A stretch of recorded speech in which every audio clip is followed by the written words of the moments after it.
Words cannot well express how glad I am to see you return to us hale and whole. Needless to say, I am most eager to hear your account of that which occurred in Curthis, assuming you're ready to speak of it. Excellent. I shall summon the others at once.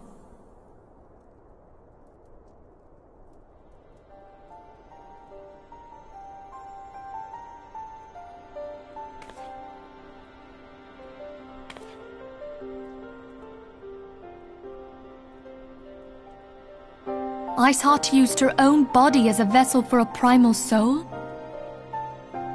Master Louisoix's writings make no mention of such a possibility. Can we be certain this entity was a primal? As certain as we can be that good King Mogglmog XII was a primal, I should think. Both were ostensibly summoned. Let's not quibble over definitions. Of more concern is the implication that Iceheart retained her will, even after she was possessed. We are talking about a mortal, wielding the power of a primal. It can't possibly be that easy, can it? There must be some sort of sacrifice required. Or maybe she's just special? What qualities this woman possesseth, I know not. But full sure am I that she was groomed for this role. Few are privy to the secrets of summoning, and but a single party standeth to profit from their dissemination. Well, I wouldn't presume to comment on how the lass came to know about summoning, but I will say that what she summoned was a primal. The readings were the same, or near as damn it. Strange as it all sounds, it's really no different from what you've faced before. Then mayhap it is time that we re-examined our previous encounters. Pack your things, Ida. We're going back to Gridania. Yes, sir. About Iceheart's final words to you. Hear, feel, think. Hydaelyn speaks to her as well. If Iceheart is blessed with the power of the Echo, she will doubtless have used it to further her goals. Or could it be that it was a revelation granted her by the Echo which first set her on this path? She did say that the Ishgardians were blind to the truth. Do you think she has knowledge of the origins of the Ishgardian-Dravanian War? It would do much to explain her unwavering conviction. Did not the Lady Iceheart implore thee to seek the Keeper of the Lake? And did she not imply that in so doing thou wouldst come to see with eyes unclouded? Midgard-Zoma was a king amongst kings who reigned for centuries on end. But he is dead and his wisdom lost to the ages. Unless the Ishgardians' fears are well-founded. It would seem we have yet another reason to stand watch over the Keeper of the Lake. For a mercy, we are well positioned to do so. Iceheart, Shiva, Ascians, and Midgard-Zoma. I shudder to think how they're all connected. I have heard. Truly bothersome business. No, I do not foresee a problem on that front. The main concern is Roban. There is no telling what the brute might do. Have the blades watch him in the flames day and night. You may leave the Sultana to me. I shall personally attend her grace.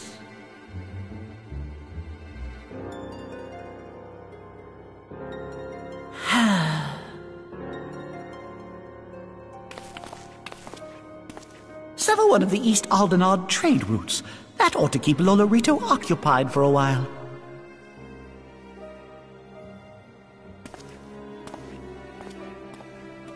Nanamo Ulnamo. For my sake, pray be a good little Sultana to the last.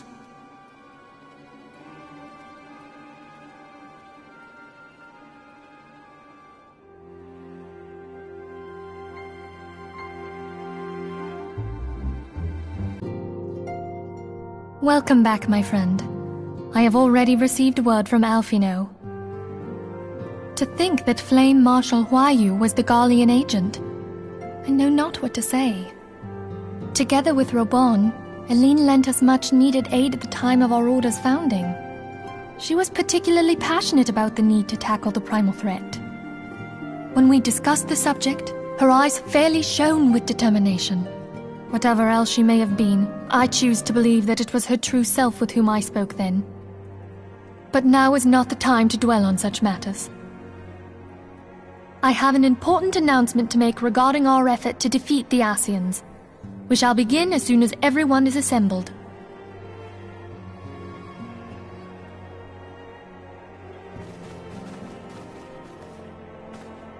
My thanks for coming, friends. Moonbreeder, the floor is yours. By now, I'm sure you're all familiar with white aurosite, the miraculous material that'll allow us to capture Ascian souls. Back at Snowcloak, we verified its ability to absorb vast amounts of ether. Alas, it leaves something to be desired in the area of stability. The stone can only store ether for a short while before expelling its contents. In addition to aurosite's inherent limitations, we must needs be wary of our enemy's strength. Our foe draweth upon an infinite wellspring of power. Even should we succeed in entrapping him, the stone will not long contain his wrath. Meaning that, if we want to kill the swine, we'll have to be quick about it. 'Tis our belief that an Ascian soul may be permanently undone, if smitten by a sufficiently concentrated burst of pure ether. The only trouble is, we can't say for sure how concentrated the burst needs to be. Without knowing how much ether an Ascian soul is composed of, we're basically guessing. Our sole clue lieth in thy struggle with La Habrea. During that encounter, Heidelin bid you forge what she called a Blade of Light, a weapon which took the form of a luminous stream of energy. Based on your description, we believe the blade with which you vanquished your foe was composed of ether. Admittedly, your victory proved ephemeral, as La Habrea was able to use a crystal of darkness to flee into the space that lies between our world and the void. The fact remains, however, that Heidelin placed the means to destroy the Ascians in your hands. Be that as it may, it would be unwise to assume that she will do the same when we next encounter such a foe. Quite so, my lady. We must needs find the means to forge our own blade of ether, one to equal that which Heidelin did benevolently bestow upon her champion. That is all well and good, but it seems to me that producing such a blade will require a prodigious quantity of ether. Whence will it come, pray tell? What if we had 2 pieces of white aurosite? One to trap the Ascian, and the other to store the ether for the blade. Oh, nice try. But it's as I said, the stone won't hold ether for any length of time. We'd still need to collect the stuff there and then, sorry to say. And therein lies the rub. Finding a way to create the blade whenever and wherever we choose. 'Twould seem more research is in order. I'm going to linger a while, perform a few more tests on the aurosite. And I could do with some help. Eorzean, why don't you lend me a hand? Mine apologies, but I am required at the Waking Sands. Lady Minfilia hath given me sole charge of the premises. 'Twould be unseemly to leave them unattended. Sole charge, you say? So you're basically alone there, then? Well, that settles it. I'll just have to come to you.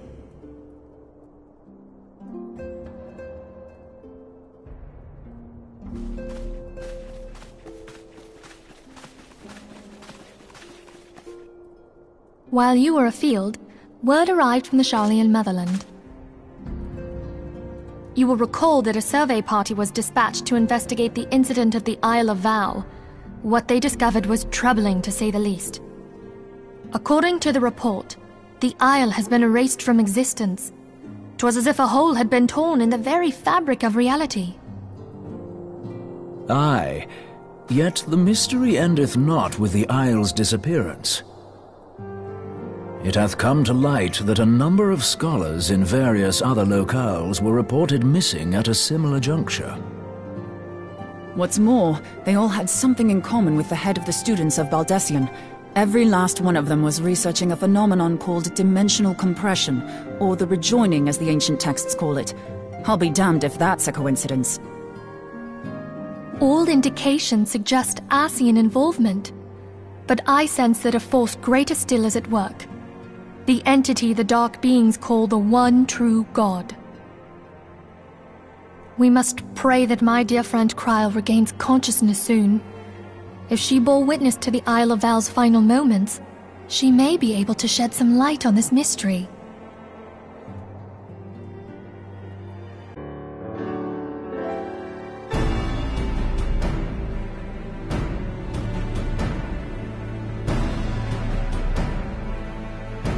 Following the calamity, the forces of the 14th Imperial Legion entrenched themselves in strategic locations across Eorzea.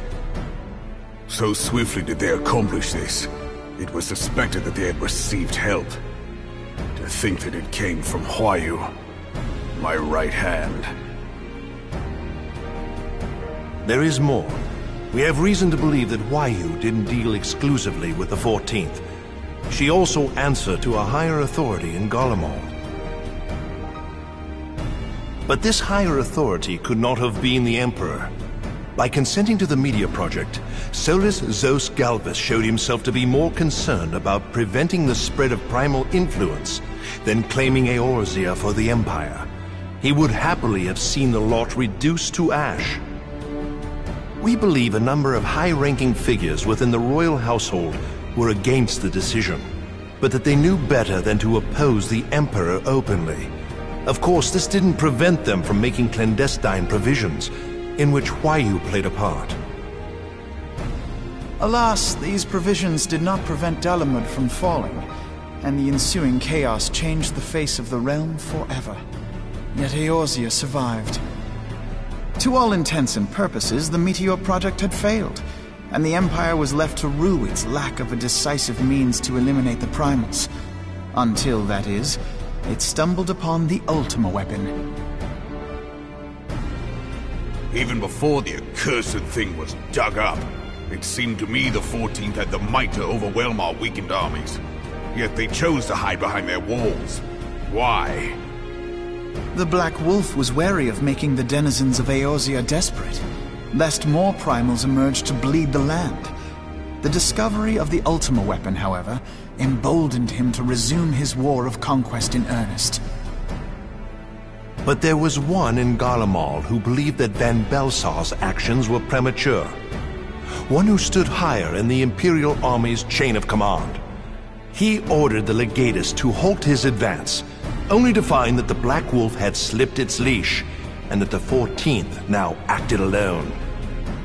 In a bid to bring Van Belsar to heel, he used the agent he had planted in Ul'dah prior to the calamity to undermine the Legion's efforts.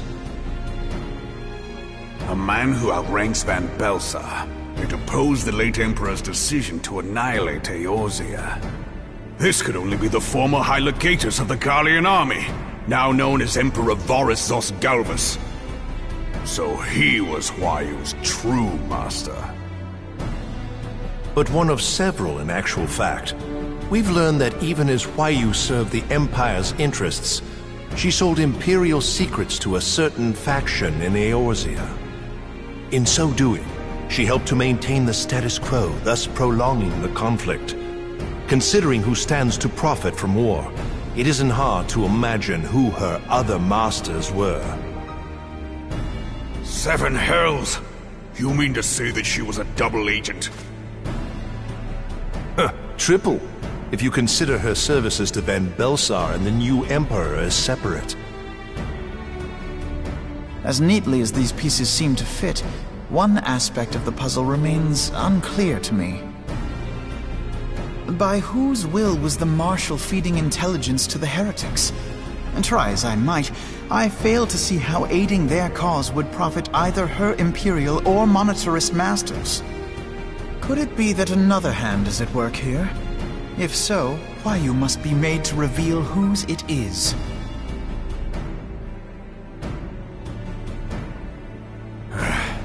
Not only have I lost a trusted friend, now I must interrogate her as a stranger.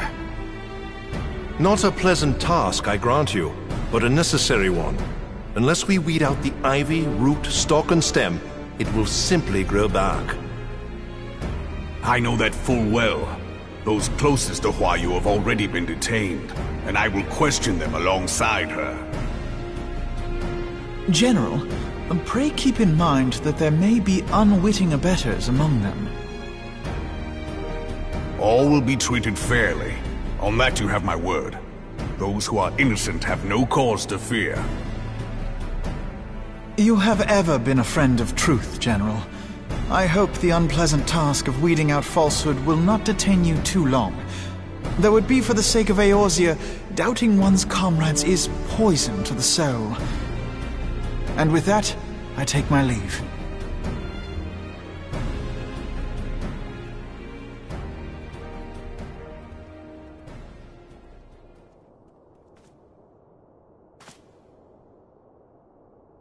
All these years, I've been made to dance to their tune. How could you, Huayu? How could you side with them? Those cankers who take from this land and give naught in return, who use their power to disempower and grow fat while the people starve. I know you can hear me, monitorous scum! Your crimes will not go unpunished! The day I will purge this land of your sickness, before the eyes of the 12, I swear it!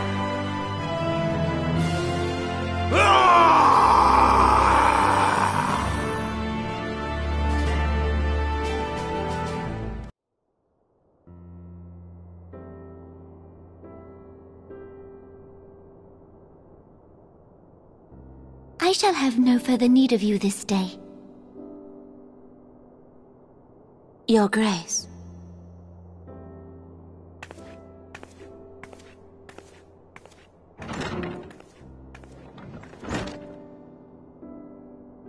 I fear that not even mine own chambers shall remain private for long.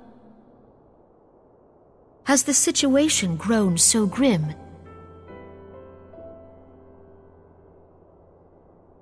Ever since he proposed the Cartiner Reclamation Bill, Teleji Adeleji has risen to greater prominence upon the backs of impoverished refugees.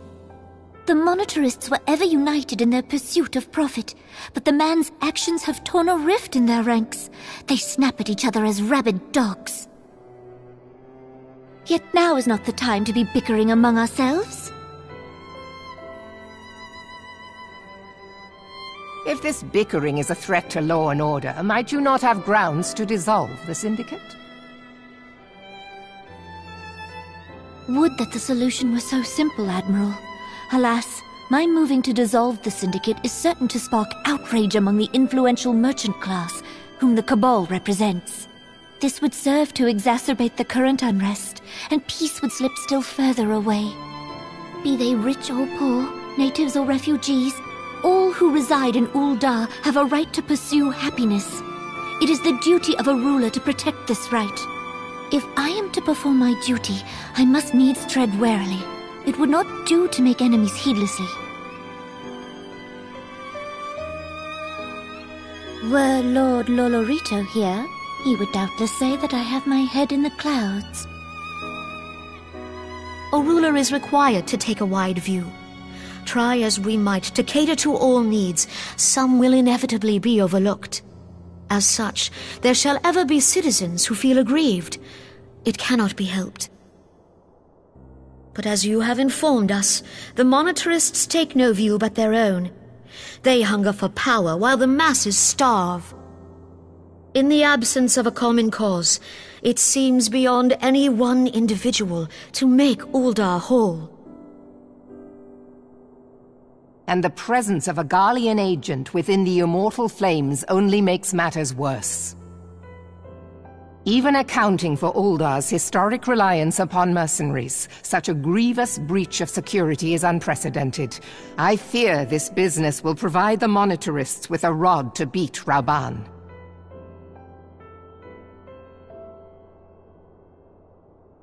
Eorzea can ill afford for the immortal flames to be dampened now.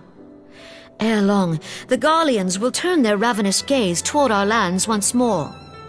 If we are to resist their might, our nations must stand together. Yet for this to happen, our nations must be whole. Cannot be done to improve the situation in Ulda.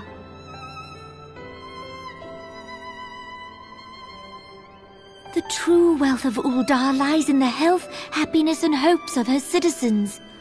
Alas, the citizens shall never know these things, so long as their lives are ruled by the ambitions of the few. The monitorists claim to represent the best interests of the people, but in sooth they desire only to manipulate them for their own selfish ends. For the government to serve the people, it must be formed of the people. For Ulda to move forward, it is not only the Syndicate that must be dissolved.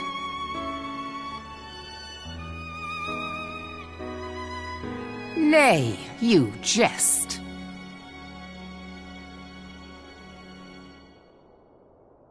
My friends, it was for no other reason than to make known to you mine intent that I requested your presence here. When I make my declaration to the people, chaos shall inevitably ensue. As the last monarch in the line of Ul, I make unto you this request. Help Rauban to preserve order, and protect the people. Forsake them, and you forsake yourselves, for a strong Eorzea will ever have need of a strong Ulda.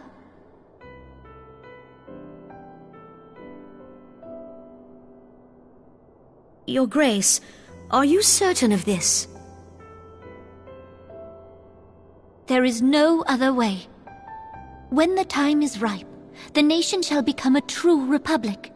Both royalists and monitorists shall cease to be. Ulda will no longer belong to kings or queens or merchant princes, but to her people.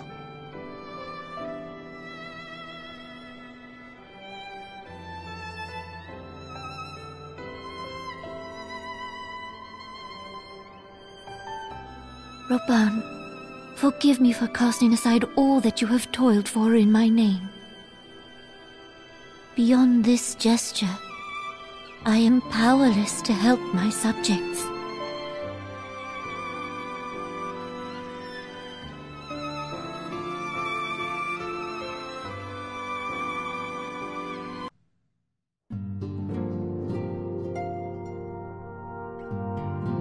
We have a guest from Ishgard who wishes to speak with you. I believe the two of you have met. We have. I had hoped to speak with Commander Leveilleur as well, but I cannot afford to wait any longer. The Lord Commander sent me hither to request your aid in a matter of grave import. You see now why I had Tataru summon you.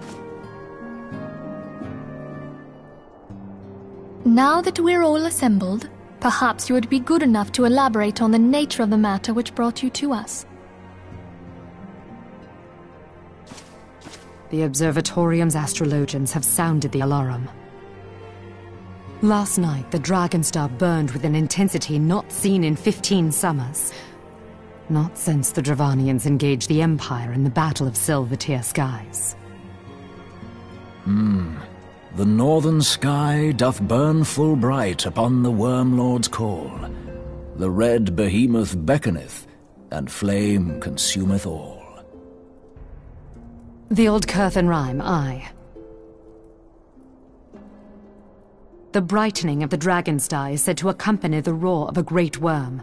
The astrologians believe that it was Midgard-Soma himself who cried out on this occasion. After an absence of centuries, the King of Kings did return to lead his kind against the might of Garlemald.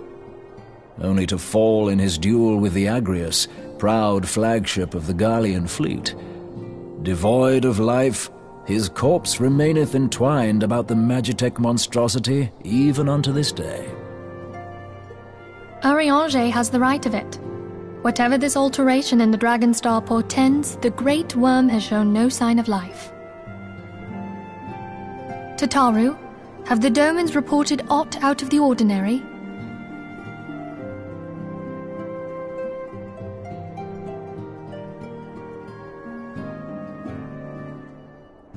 Correct me if I'm wrong, but if Midgardsormr had roared, wouldn't we have heard it here in Revenant's Toll? Roar is but a figure of speech. Dravanians can communicate in ways beyond our ken. It is for this very reason that we are forced to look for signs in the heavens.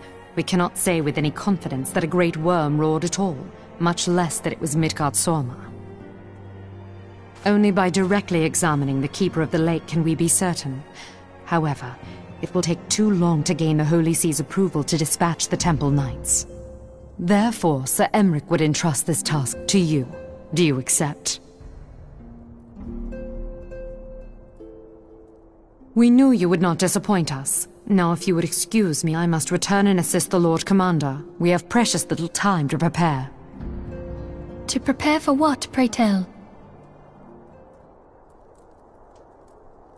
When a great worm roars, his brethren cannot choose but answer. We prepare for battle.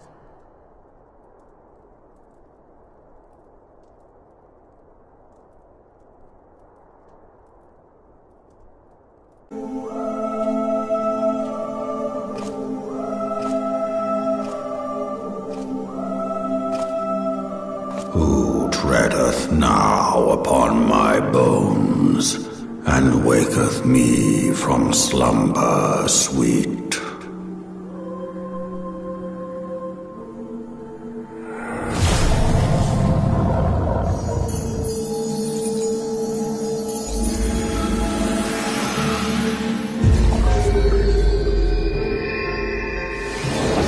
Thou hast forgotten the face of thy Lord. Remember, mortal, and fear me.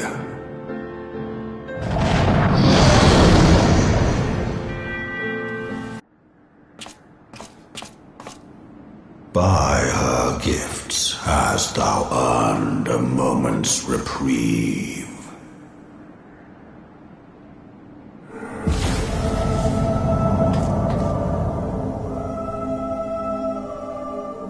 Speak, mortal, and I shall listen. Guided by a star. My people have heard the song. Ishgard shall burn. Sons must answer for their father's misdeeds. We do not forget. We do not forgive.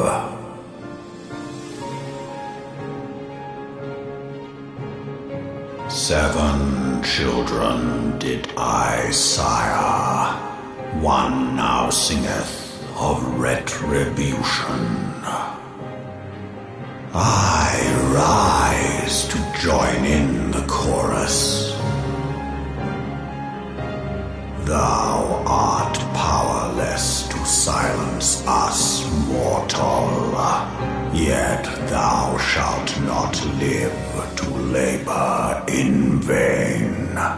Thy reprieve is at an end.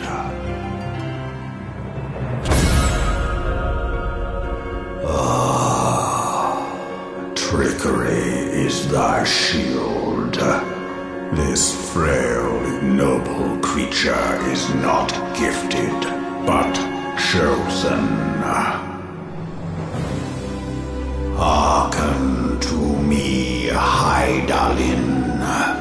I remember, and I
Mayhap thou thinkest me an oath breaker. Thou art mistaken. If thou comest to harm, it shall be by another's hand, not mine. I did but strip thee of thy mistress's feeble blessing. Thou didst profit much by her grace, but no more.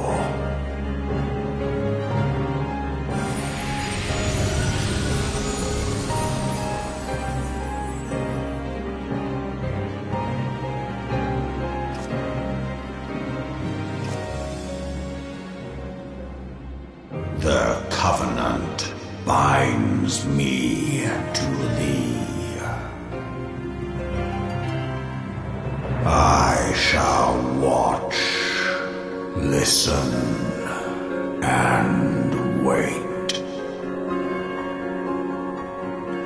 Fight and struggle, if it be thy will.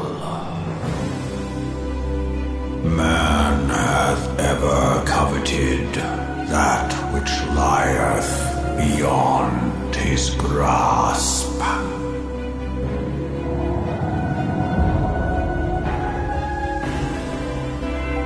I drink of her body, and thence doth mine own find new life. When it hath grown whole, the loyal and penitent shall rejoice. The dragon song heraldeth a beginning and an end.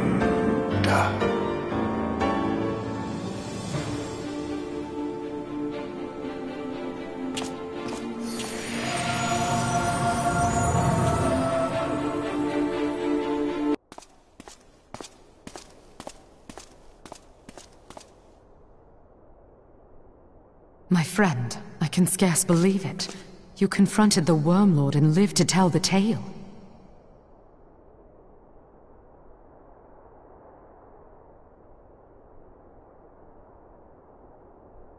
I give thanks to Helone for your preservation. It is our sole cause for gladness. Your encounter with the Keeper of the Lake served to confirm our fears. A great worm has roared, and it makes little difference if it was one of the two in Eorzea or any other. The Dravanians are coming. I am told that Ishgard has magical defenses against Dravanian attack, though I am not privy to their exact nature. Will they be enough to repel a massive force? Ishgard has weathered countless assaults over centuries. This will be no different. And now that you have confirmed the threat, none can ignore the Lord Commander's calls for the wards to be strengthened. I dare not presume to speak for him, but I expect the Lord Commander would sing your praises. I must away, but we shall meet again soon.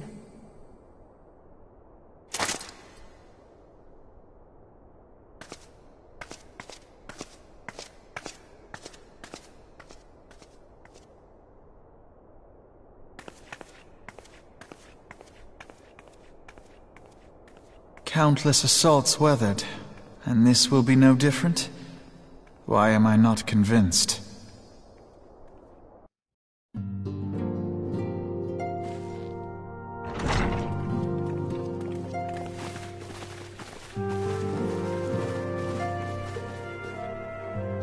Now that everything's calmed down a bit, relatively speaking I mean, I thought it might be a good time to share our progress on the weapon. I believe we're on the verge of a breakthrough. Well, don't keep us all in suspense.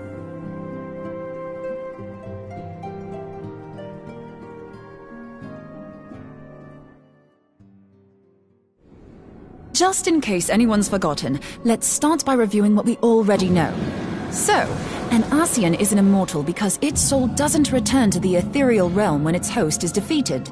Instead, it flees to the place that lies between our world and the void. Therefore, the first step to permanently defeating an Eorzean is preventing its soul from making this journey. And if you recall, when we last gathered here, I had verified that white auracite has adequate capacity to entrap the beings, albeit only briefly. Which left the small matter of their extermination. Aye. To unmake an Eorzean soul, one must needs smite it with a concentrated burst, or blade, of purest ether. However, we wanted for both the data and the means to forge such a weapon.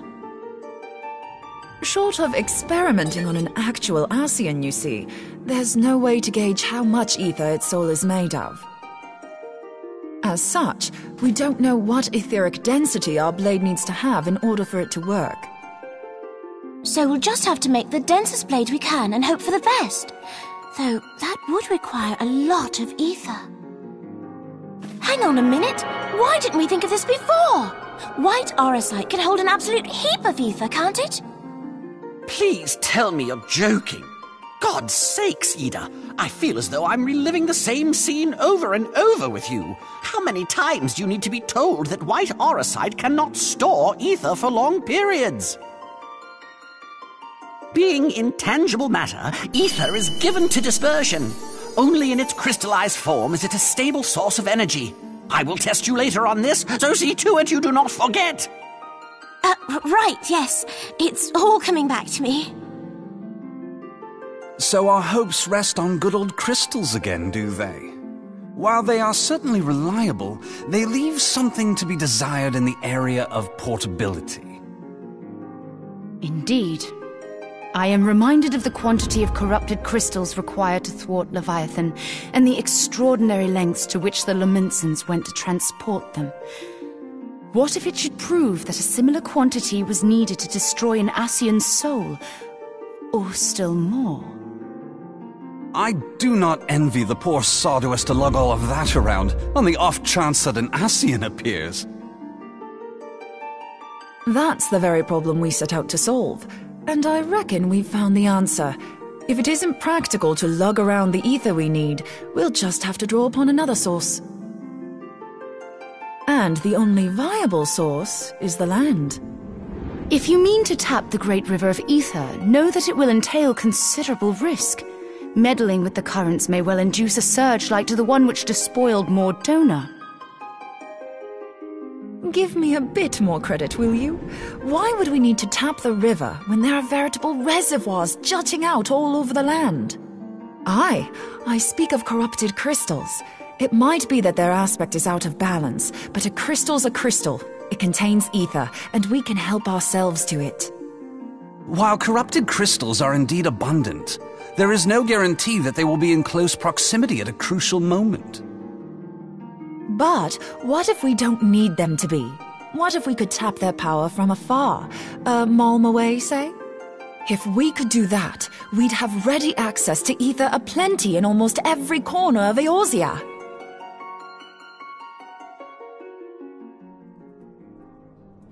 I've yet to put my theories to the proof, but I've got a good feeling about this.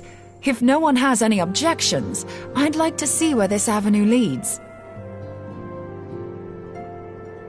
If you think it worth your while, you have my blessing.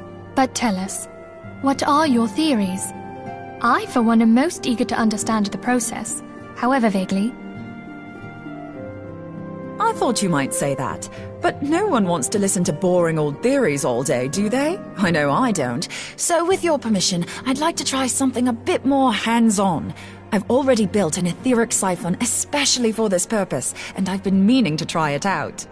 Thing is, the profusion of corrupted crystals in Mordona makes it something of a high-risk testing ground.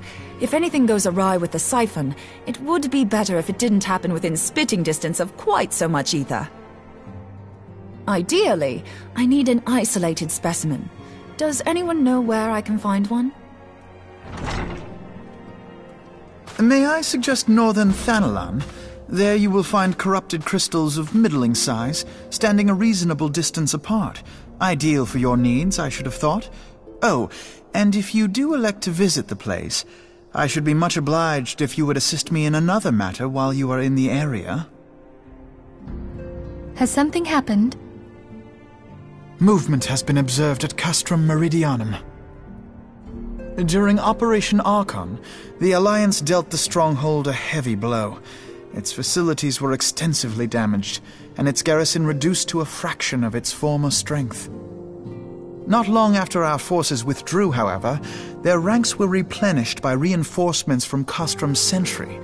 They now seek to rebuild, and to this end they have their sights set upon the ceruleum processing plant. Having lost the Empire's support, the 14th Legion lacks the resources to sustain itself. To them, this is a bid for survival, and they will doubtless fight like desperate men. Though I have dispatched the Crystal Braves, I fear their strength alone may not suffice to stay the Imperial assault. I would request the Scion's aid in the defensive effort. If I didn't know better, I'd say you were trying to inveigle us into fighting your battle with the promise of shiny crystals. Well then, consider me inveigled. I won't lie, the crystals you speak of sound perfect, so the Garleans have to go. Besides, we can't afford to beat about the bush. There's no telling when the Arceans will next appear. Thine eagerness to hurl thyself into the jaws of danger cometh as little surprise. Exercise due caution, I prithee. Though you have become a Crystal Brave, you are yet a Scion, Alphino. We could hardly refuse you. Pray, join the Crystal Braves and lend them your support. Thancred and Papalymo shall accompany you.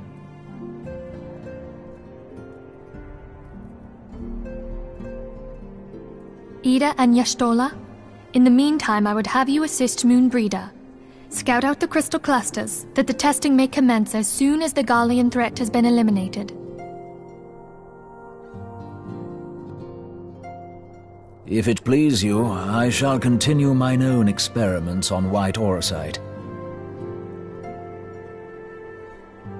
Thank you, Eorzean. Everyone, pray see to your preparations and depart as soon as you are able. Hold on, I won't be a second.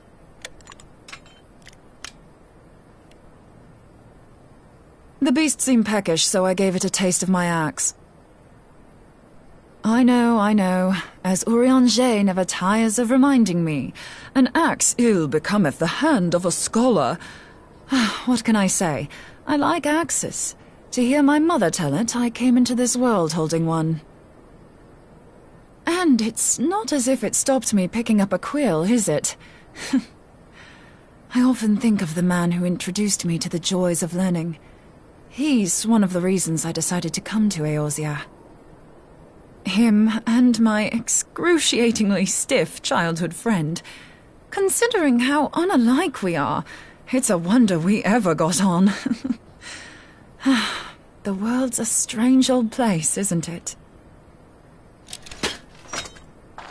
Aye, that ought to do it.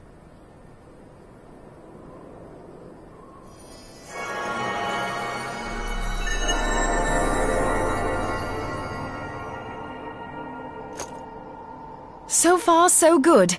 At these concentrations, it shouldn't matter too much if something goes awry. Just enough ether to make it interesting. Did you see that? The way the crystal glowed? The siphon works, I'm happy to say. With a few refinements, it should satisfy our appetite for ether, which just leaves the small matter of forging our blade. I'm not sure how to go about it just yet, but I swear to find a way. I'll put a blade in your hands if it's the last thing I do. He senses me. A useful talent.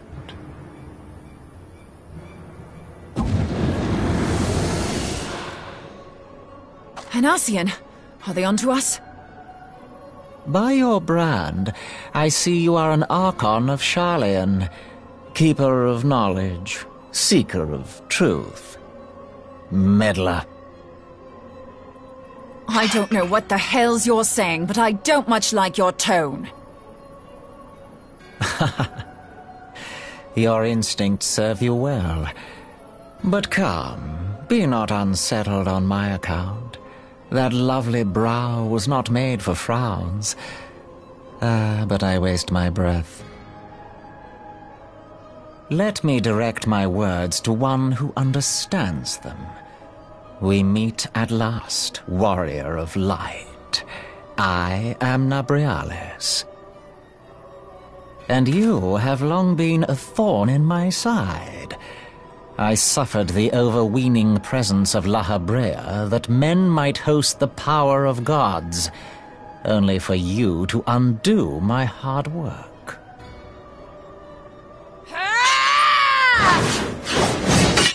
Oh, bugger. Do settle down. You must concede that I acted in self-defense. But what's this? I do not sense the blessing of light. Oh, dear. Could it be that frail Hydaelyn has forgotten her champion? This I did not foresee. Shorn of light as you are no longer a threat. And better yet, the seal is broken. Now is the time to claim the staff.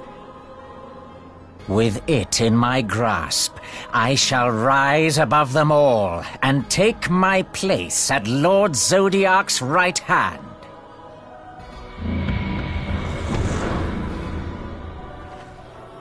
What did that bastard want with us?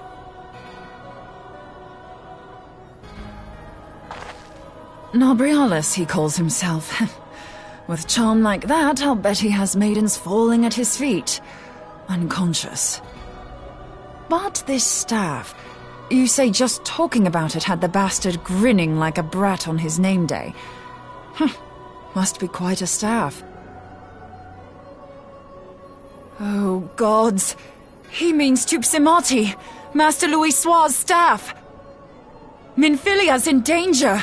We have to get back to the Rising Stones!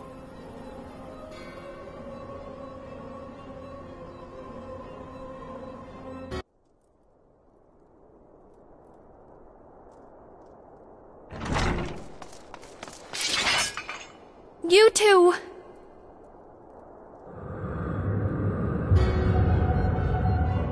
So, you were able to divine my intent.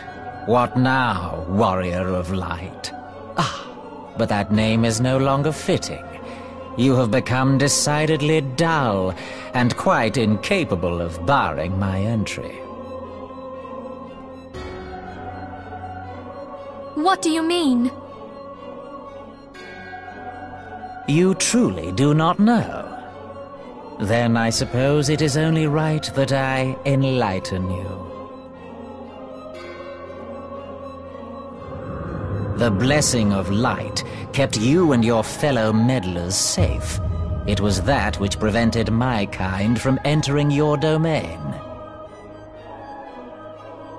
My kind, I say, though it had no power over the likes of Elidibus and Lahabrea. Being of this world, they could come and go as they please, while I could only look on. But I need look no longer. Now that the seal is gone, I mean to act. Unlike the others, I am not given to waiting. I shall take that staff and bring about the next rejoining. Rejoining? Then it was your doing. The Isle of Val, the scholars, all of it.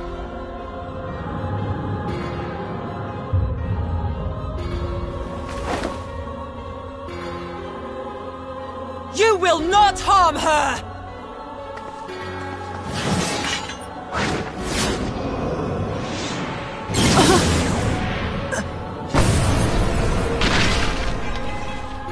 Moonbreeder! Why must you insist on forcing my hand? Did you learn nothing from our last meeting? Ah, but I forget. My words fall upon deaf ears.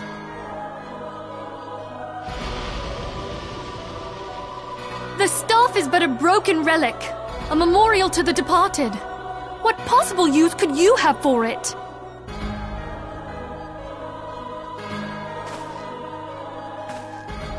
What use? You mean to say that all this time you kept the key, never knowing what it was you possessed? The staff Tupsimati, or rather the stone tablet it bears, is host to a great power. Together with the horn, it can be used to draw vast quantities of ether from its bearer's surroundings. How else do you think Louis Soir was able to invoke the power of the 12 without making them an offering of crystals? Summoning requires not only prayer, but a profusion of ether. Even a child knows that. If I did not know before, you may be certain I do now. But above all, I know that we cannot allow the staff to fall into your hands. I will die before I let you take it. Insufferable woman. I would happily end your miserable life here and now. Alas, Elidibus would never let me hear the end of it. Very well. If you will not part with the staff, I will take you too.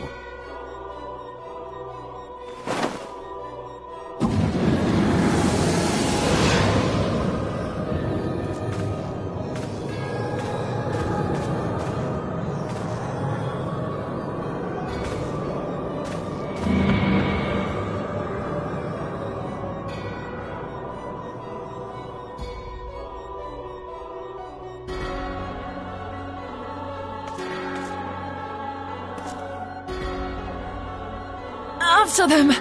Quickly! Before the rift closes!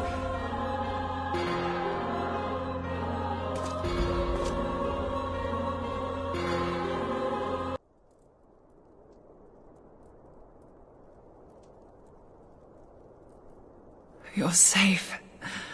Thank the 12.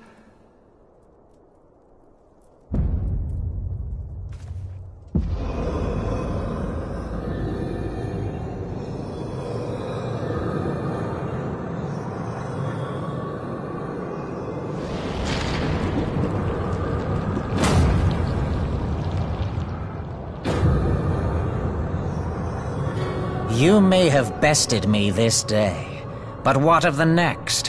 What of all the days to come?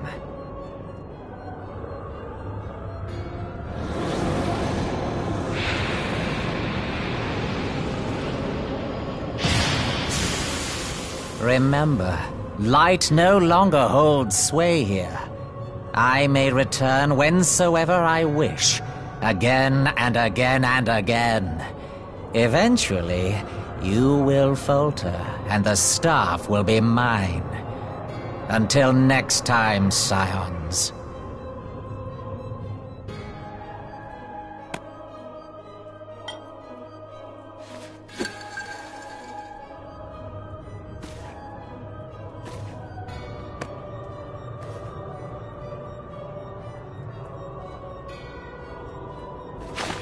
There will be no next time. This is the end.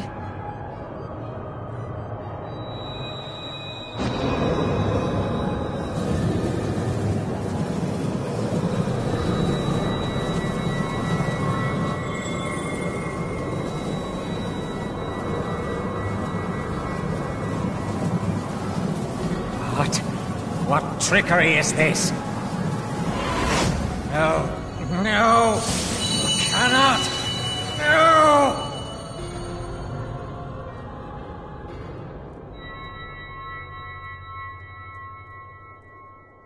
Use Tupsimati to gather ether. Quickly, before he breaks free!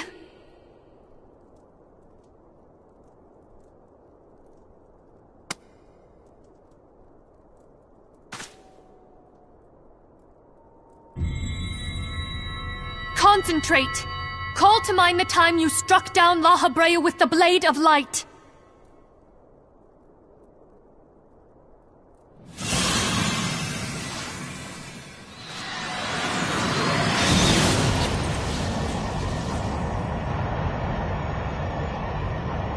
won't it work? Is it because we lack the blessing of light? Damn it. So much ether. And it still isn't enough. Fools! No mortal prison can contain me! I shall make you pay for your insolence!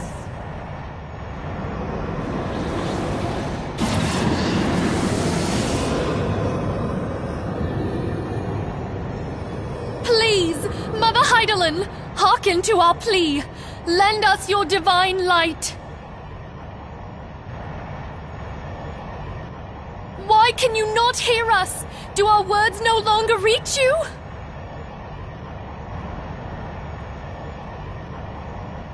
If only we had a bit more ether.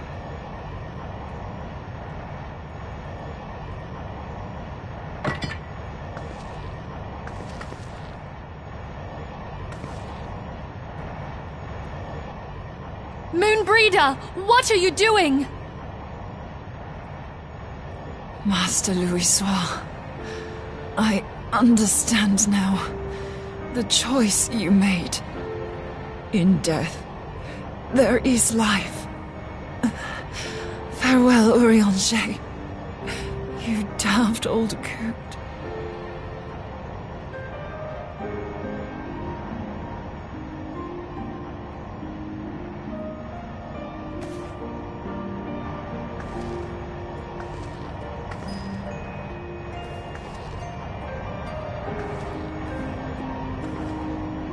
Moonbreeder, no! You mustn't!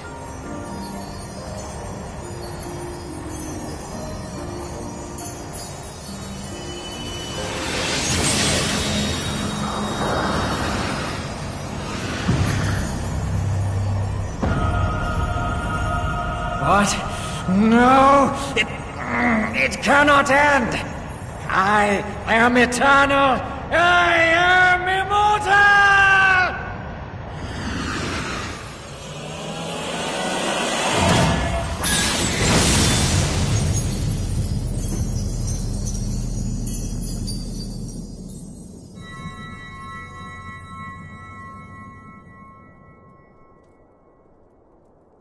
Moonbreeder. She's gone.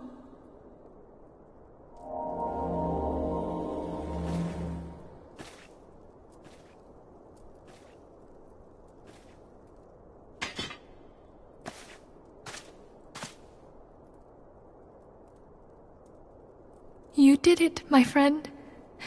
The Eorzean is dead.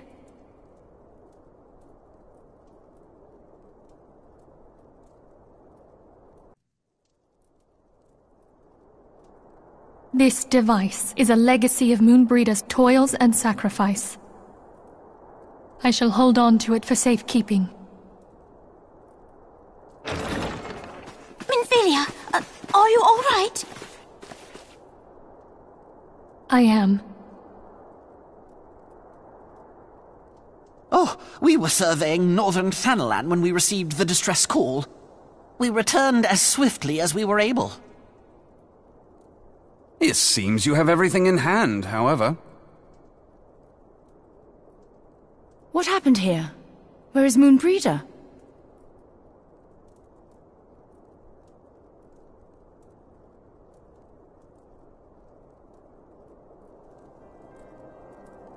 She gave her life to temper the Blade of Light. I have no words. Rather than await the inevitable, she took her fate into her own hands. Does Eorzean know?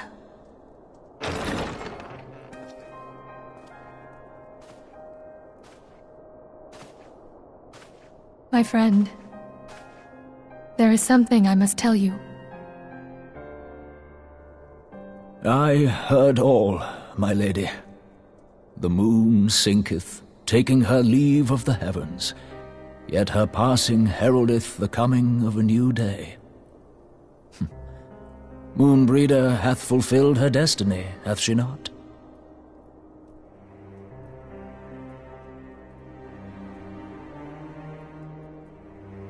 Long ago, far across the seas in the Sharlayan motherland, Moonbreeder and I did study under the sage tutelage of Master Louisoix.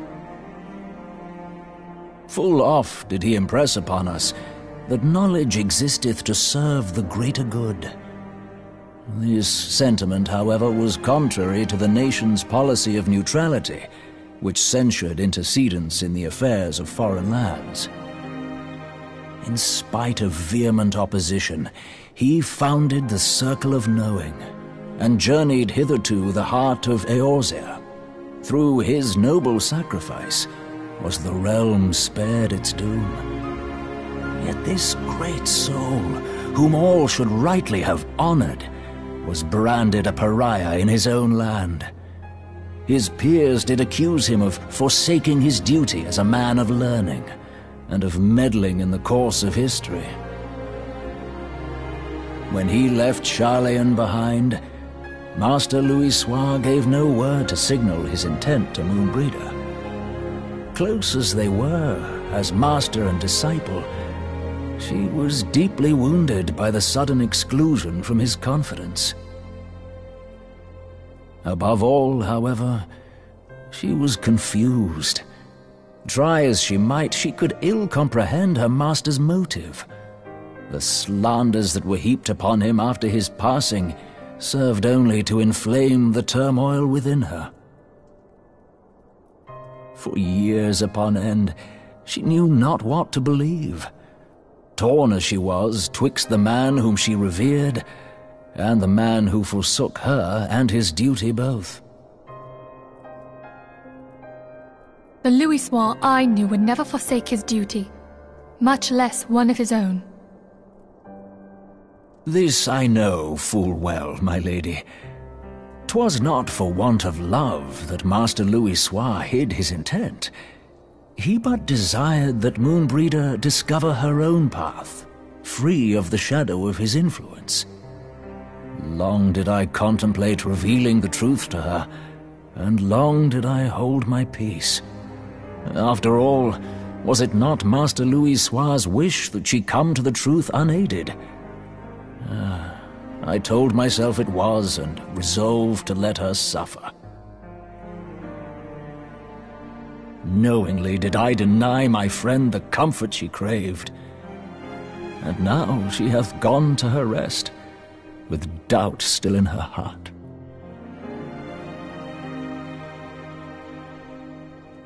Speakest thou in earnest? Did Moonbreeder truly come to understand Master Louisoix's will before the end?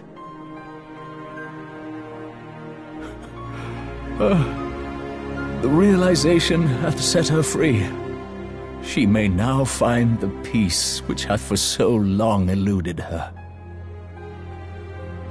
Oh, Moonbreeder, my dearest, how I shall miss thee.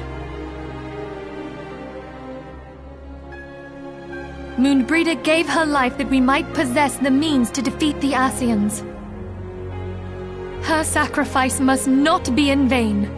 Let us continue her work on the Blade of Ether and see it to completion.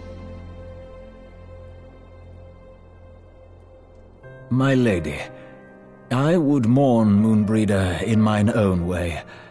I beg your permission to return to the Waking Sands. Of course, my friend. Take all the time you require. We shall be here should you have need of us.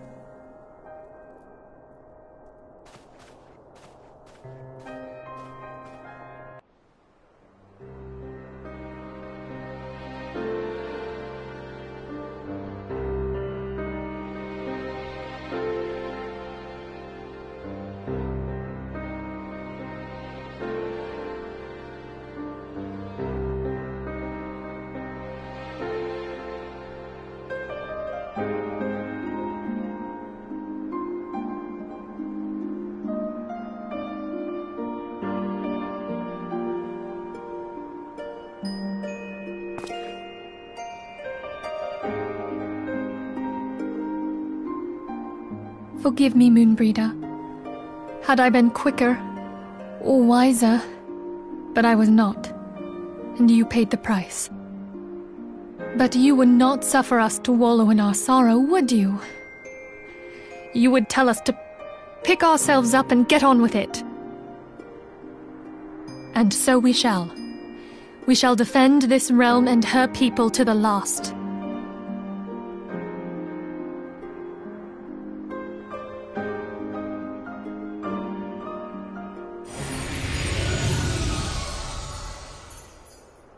Life for death, a fair exchange. Other bargains will be struck.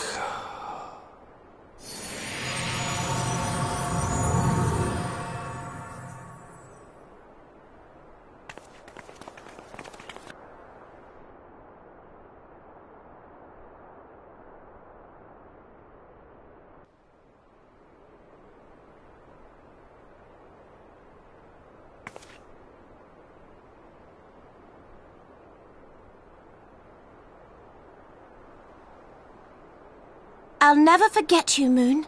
None of us will.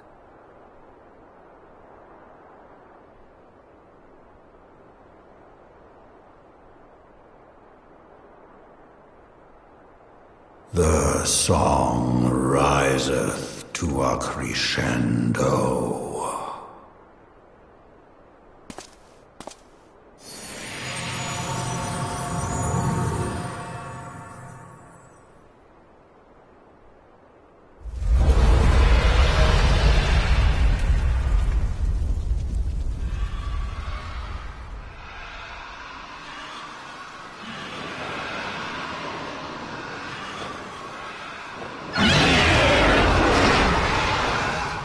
Is that what I think it is? Hello, can you hear me? We have received grave tidings from Ishgard. Pray return to the Rising Stones at once.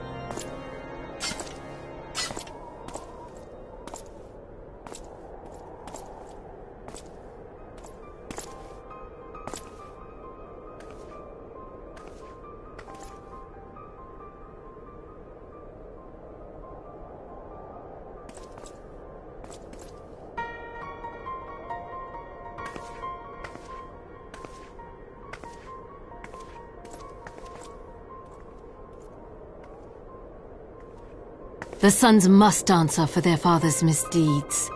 Only then will the cycle be broken.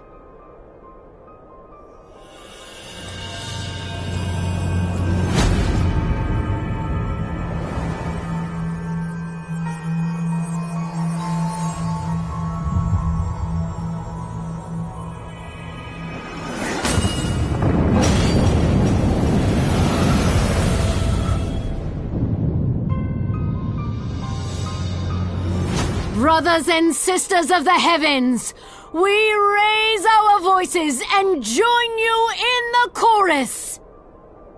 The sinner's feeble magics are undone. Come, claim your retribution.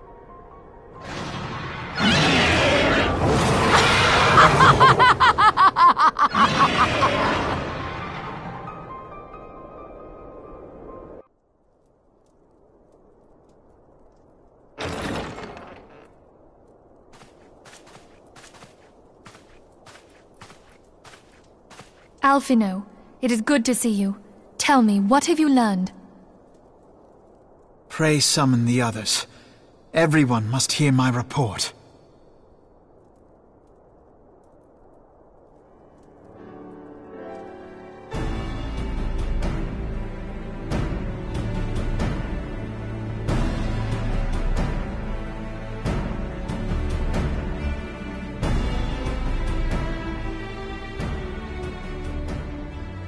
So this was all but a taste of what's to come.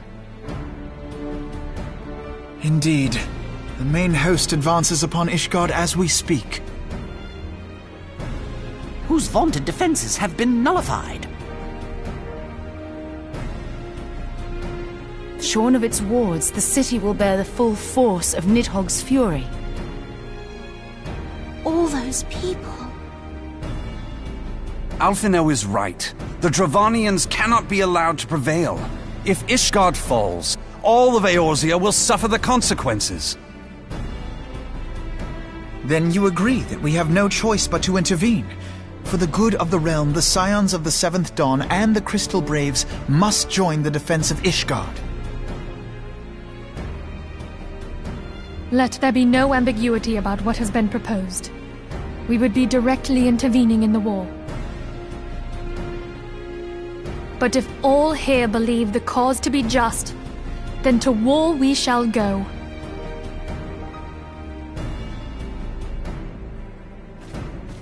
The path we now embark upon is perilous, but I pray you will walk with us to the end. For those we have lost, for those we can yet save.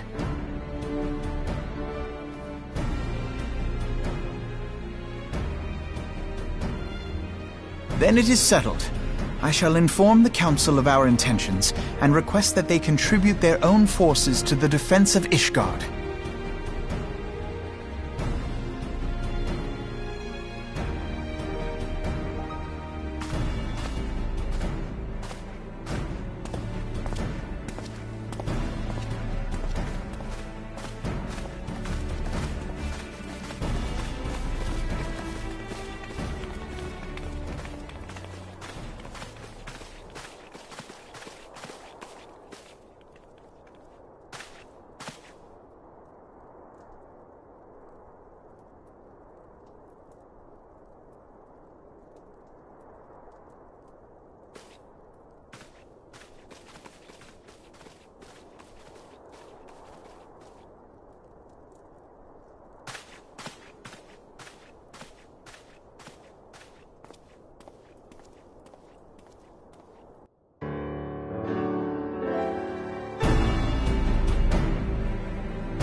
We are well aware of Ishgard's dilemma, and we agree with your assessment.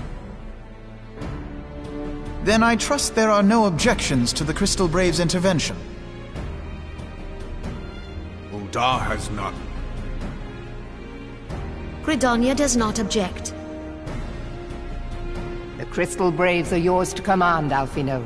Do what you will. We shall pray for your success. It was my hope that you would offer more substantial aid than prayer. I know it is within your means. Do not presume that you have knowledge of our every concern. The Garleans and the Beast Tribes are but two of many.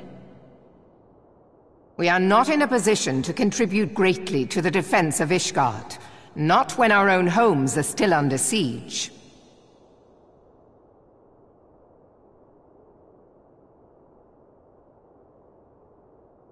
We dare not leave our interests in Carteneau undefended as well. Telegi Adeleji and his ilk would seize control of the territories in our absence. The enemy is at their gates, and you would cower behind yours? No one is cowering, boy. We will offer what support we can. Aye, support. A handful of men and no more. Would that we could commit more than a token force to this cause. Yet there are others to whom you might turn. The free companies ever want for work. Ah, yes, the free companies. They're not like to turn you down. I beg your pardon? You would entrust the survival of Ishgard to sell swords?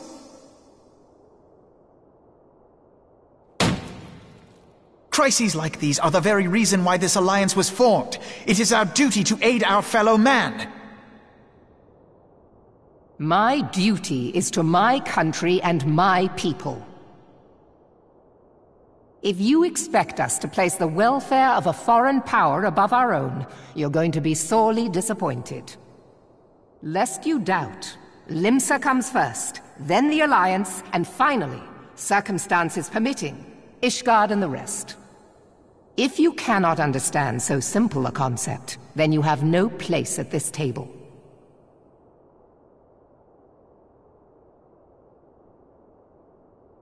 Forgive me, Admiral. I was careless in my choice of words.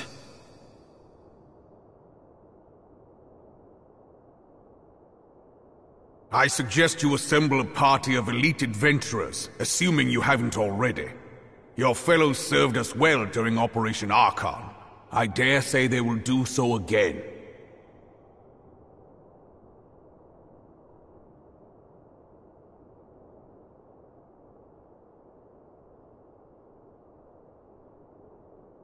If I may, Your Grace, I wish to propose a redistribution of forces. If we entrust the security of Uldar to the Brass Blades for a time, we can dispatch a larger force to Ishgard.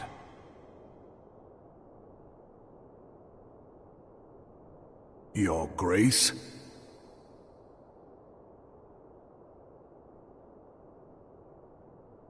Yes. Yes, of course. Do what you will.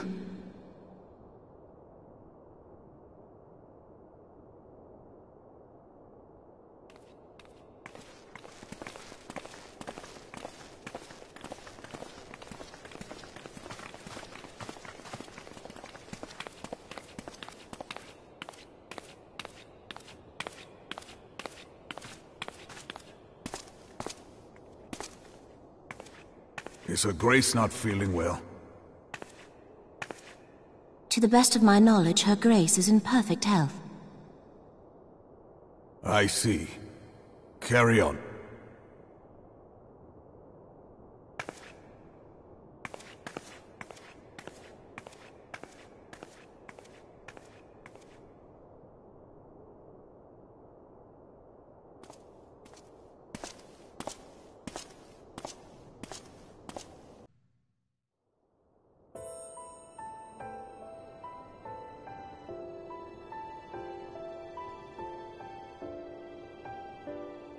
O Sultan Tree, hallowed spirit of my line.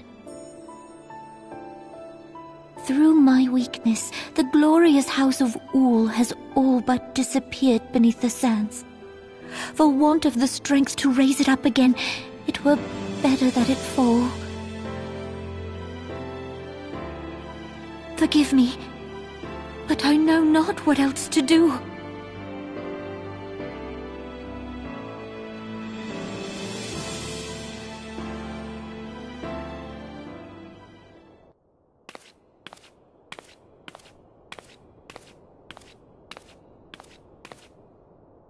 You needn't trouble yourself so. Your Grace is most kind, but it is no trouble to me, rather an honor. If your Grace is ready, I shall summon the Warrior of Light. I am.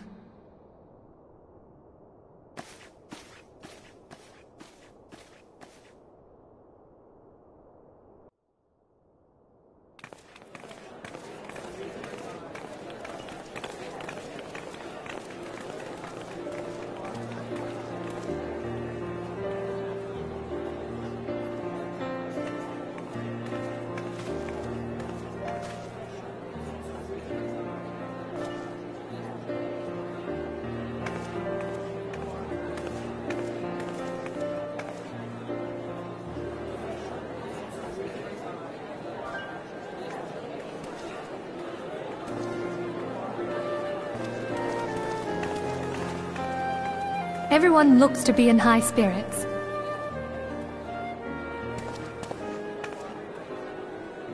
With good cause. A common victory may serve to unite even the most unlikely of allies.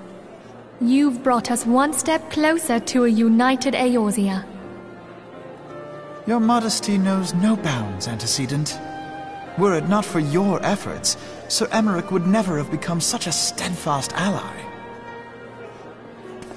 When he convinces his countrymen to rejoin the Alliance, we shall all reap the benefits, military and economic. I tell you, we are on the cusp of a new era of unity and prosperity. Territorial disputes are all that divide us now.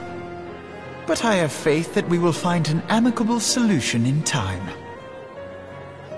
And failing that, I'll have my trusty warrior of light box the ears of all concerned. Speaking of whom... He will be joining us shortly. A matter at the quicksand required his attention, but it did not sound serious.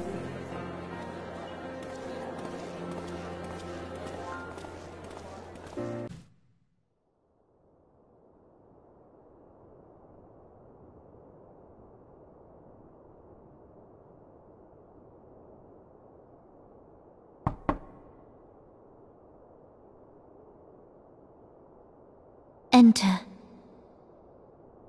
Your Grace, your guest has arrived.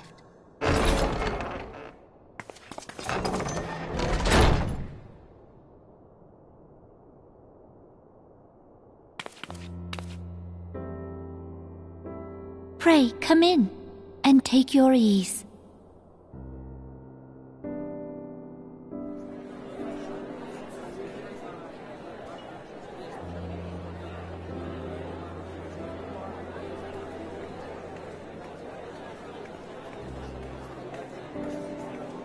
"'Tis well that the steps of faith held against the Horde."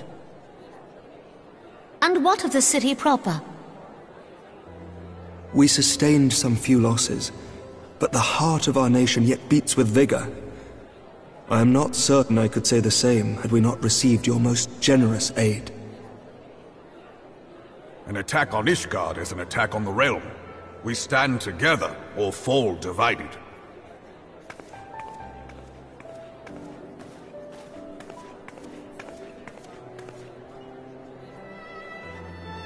Such noble words, after the fact.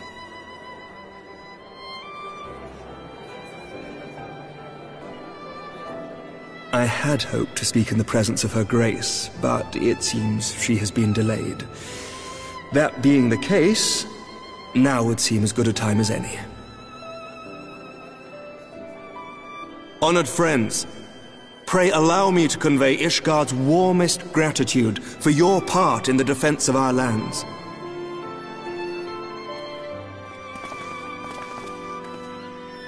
"'Tis upon the success of this very alliance that my recommendation to throw open the gates of judgment shall be founded. With the blessing of the Archbishop, it is my hope that Ishgard will soon be reunited with her long-estranged sister nations, and that Eorzea shall once more be as one."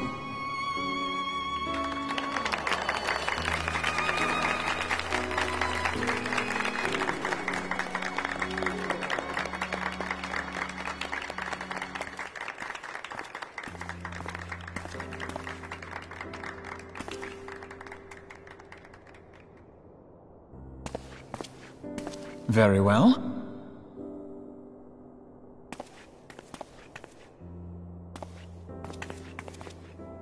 Is aught amiss? Nothing to worry about. I shall return anon.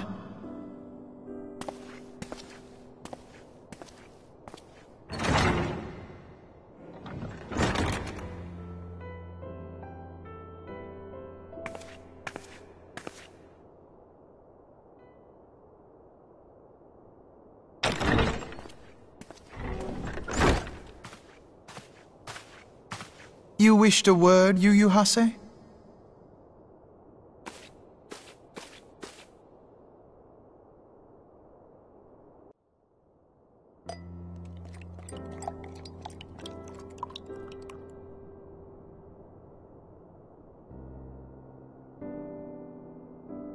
You may go, Your Grace.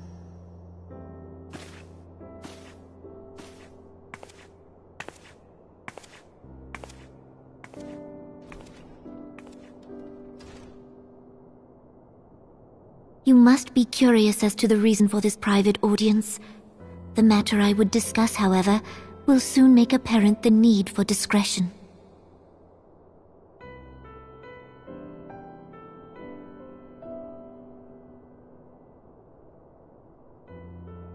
I intend to abdicate the throne and dissolve the monarchy.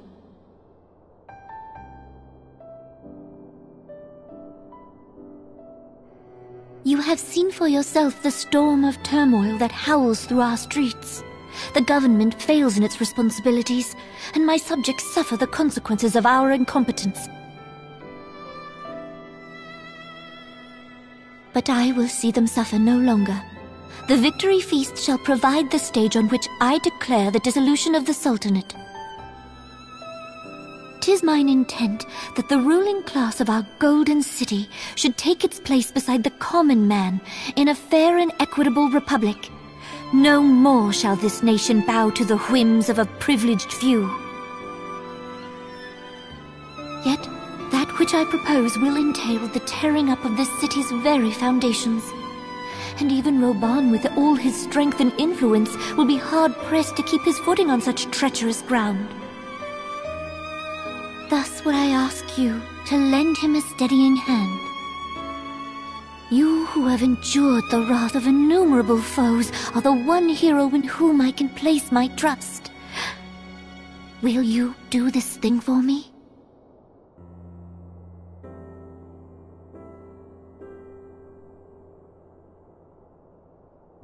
I am truly grateful. More grateful than I can well express. Much of my dread for the coming days has been quieted.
Your Grace!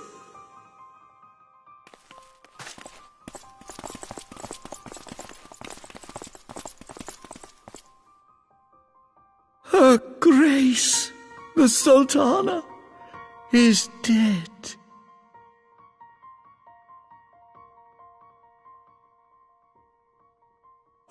Poison in her wine?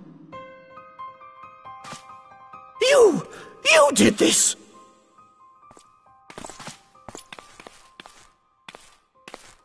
Spare us your denials!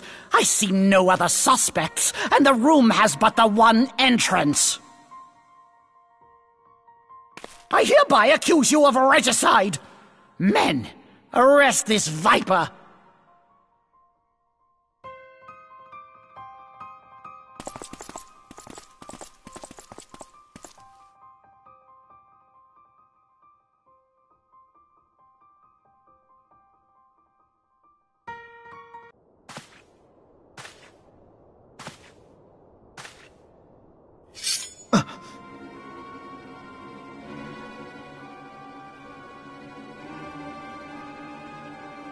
Sir, barring a few exceptions, we have detained all those with allegiance to the Scions. The Rising Stones is also under our control.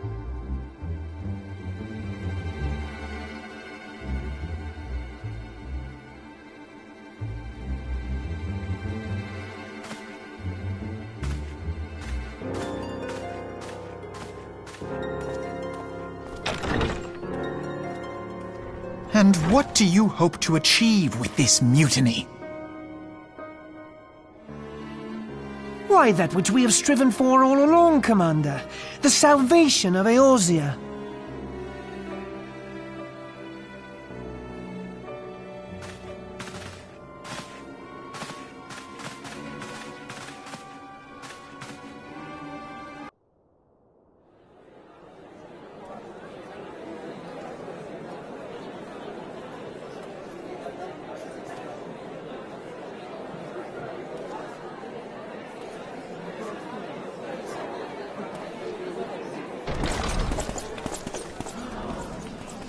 What is the meaning of this?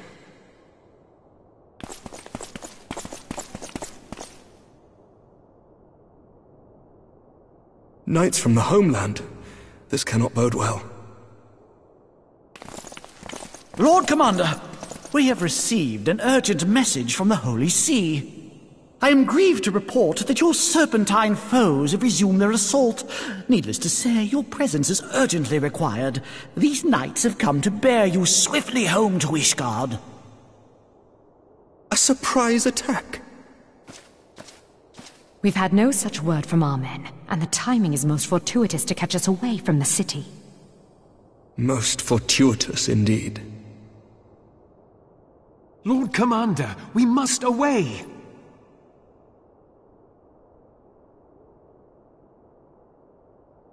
You have been a most gracious host. I hope that I might one day return the favor.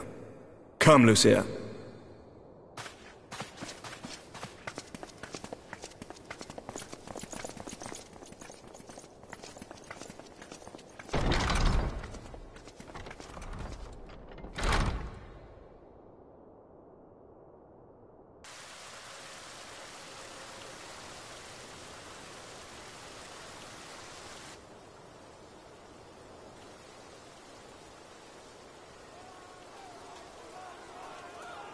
Whatever is going on in there?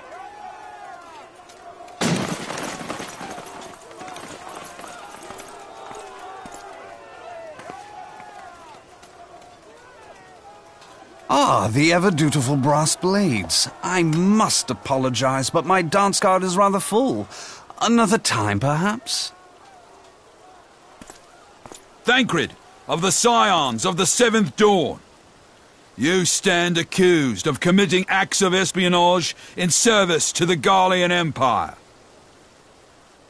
Espionage? What in the seven hells are you talking about? Ah, if you're referring to that business with the Ultima weapon, then you must understand, I wasn't myself. Under interrogation, an Imperial prisoner revealed your involvement in numerous dealings with the enemy. We've also been investigating reports that you are a practitioner of forbidden arts. You'd best come along with us. You invite me to your party and now you want me to leave? I do so detest receiving mixed signals. Come then. I believe I've lost my appetite for this farce of a celebration.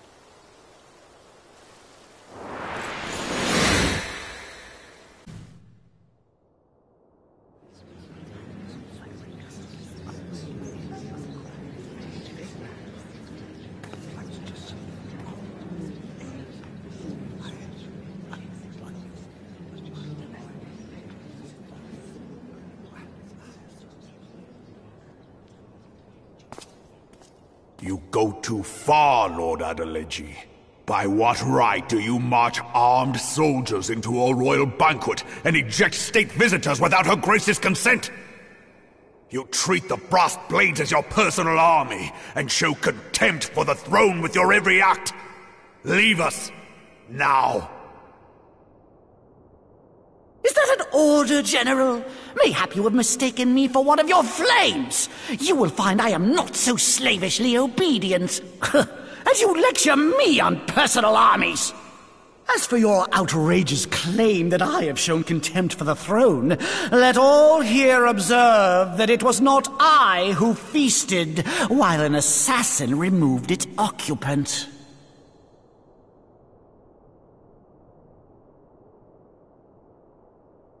I expect this is your idea of defending the nation, is it?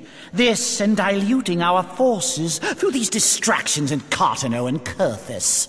I do begin to see how the ranks of the Immortal Flames came to be riddled with Garlean sympathizers.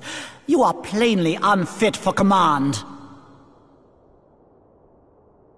Wait, goddamn you. Your words make no sense. What assassin? You mean to say you don't know? We caught the vaunted champion of the Scions in her Grace's private chambers, not moments after the deed was done.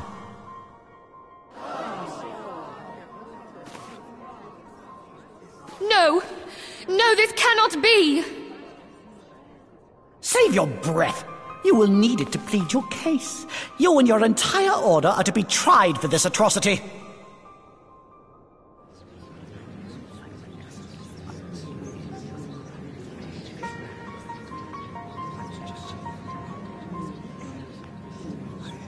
Bring in the prisoner!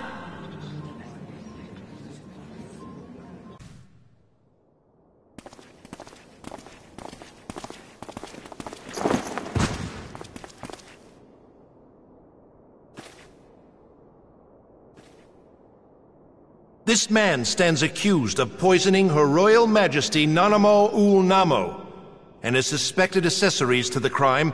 All members of the Scions of the Seventh Dawn will be detained for questioning. This is madness! What a pity. Who'd have thought your tale would end like this? Should you demand further proof, a vial with traces of the substance used to poison Her Grace was found upon the assassin's person.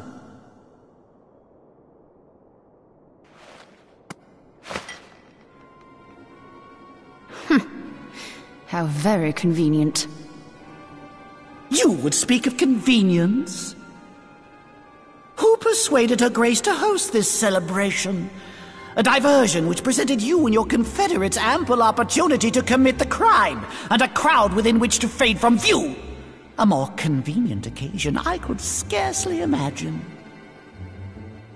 How dare you! After all we have done for Uldar! Hold your tongue, witch! I'll not be ensorcelled!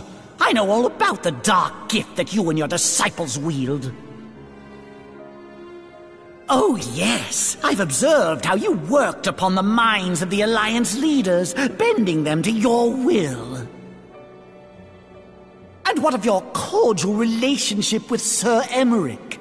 For years, Ishgard abjured all contact with the outside world, and now the Lord Commander of the Temple Knights treats you with the familiarity of a childhood friend. I'll tell you what I think. I think this desperate defense of Ishgard was but a ruse to deceive us into dividing our forces. Your next move will be to charm your Kurthan allies into invading our lands. Now that is truly ridiculous. How do you even think of this stuff?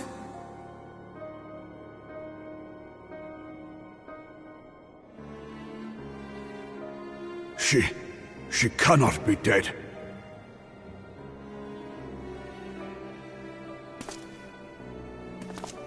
Stand aside, Ilbert. I want to see the Sultana. Spare yourself the pain, brother. I saw her with my own eyes. For a mercy, the poison took her swiftly. Her handmaiden can attest to that.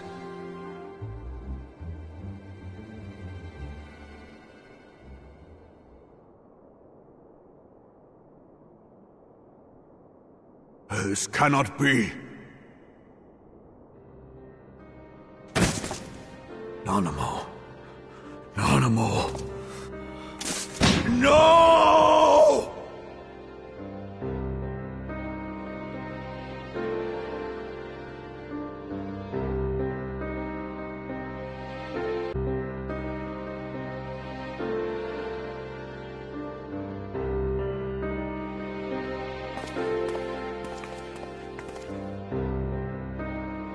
Plainly, the Royalists can no longer be relied upon to keep our nation safe. And so it falls to the monitorists of the Syndicate to govern Uldar. But should you wish to help us, General, we would be more than happy to entrust the task of planning Her Grace's funeral to you. It seems only right that you should bury your precious Sultana, and we will be glad to be rid of that burden.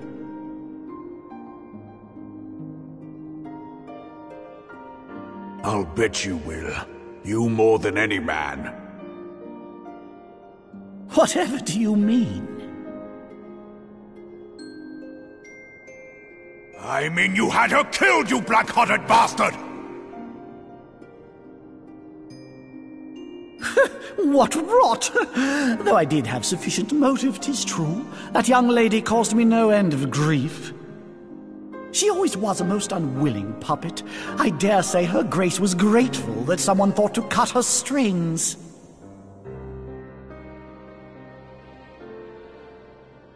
You would mock her, then mock her from hell! What?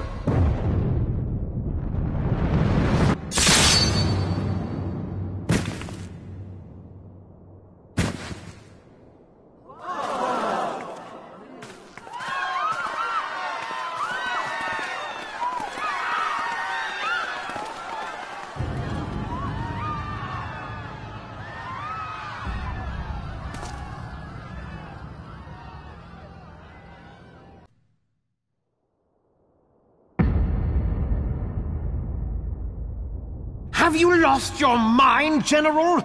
It is forbidden to draw steel in the royal chambers, much less slaughter our fellow syndicate members. You're one of them! You've been in league with the Scions all along!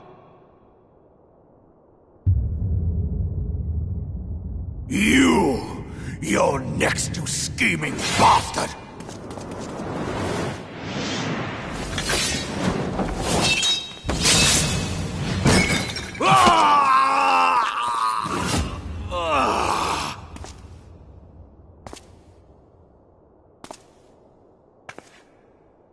Raban! Seven hells! Admiral, we must leave.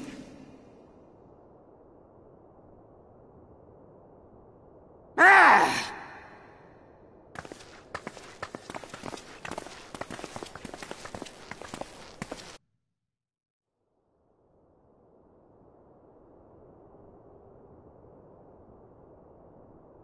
How unlike you, old friend. I did not expect to take your arm so easily. Take the Scions into custody. They have conspired to commit regicide. And arrest this traitor as well.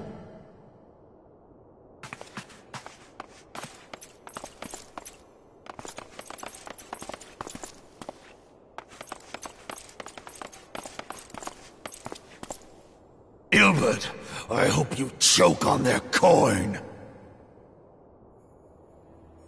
'Tis better than the dirt I've supped on these long years. We can't all abandon Alamigo and become great war heroes as you have.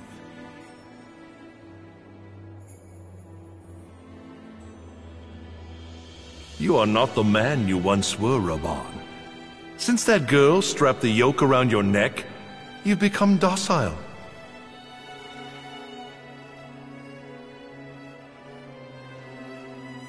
She took the mad bull and cut off his balls, and a bull that cannot rot is fit for naught but slaughter.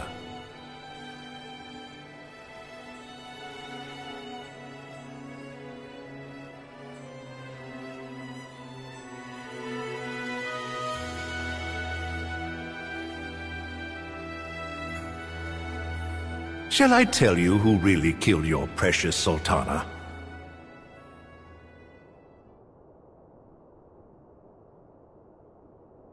It was me.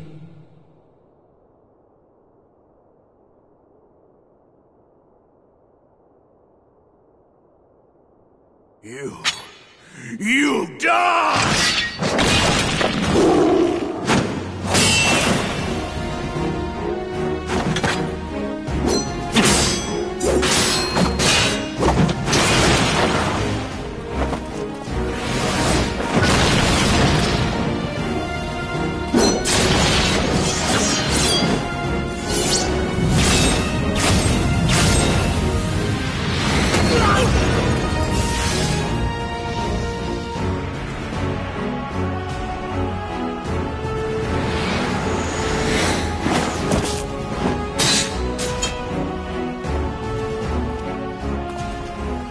I never doubted you, not for a moment. But there is more to this than I yet understand. Flee this place. Clear your names. Find out who is behind this plot. It is the only way. Now go!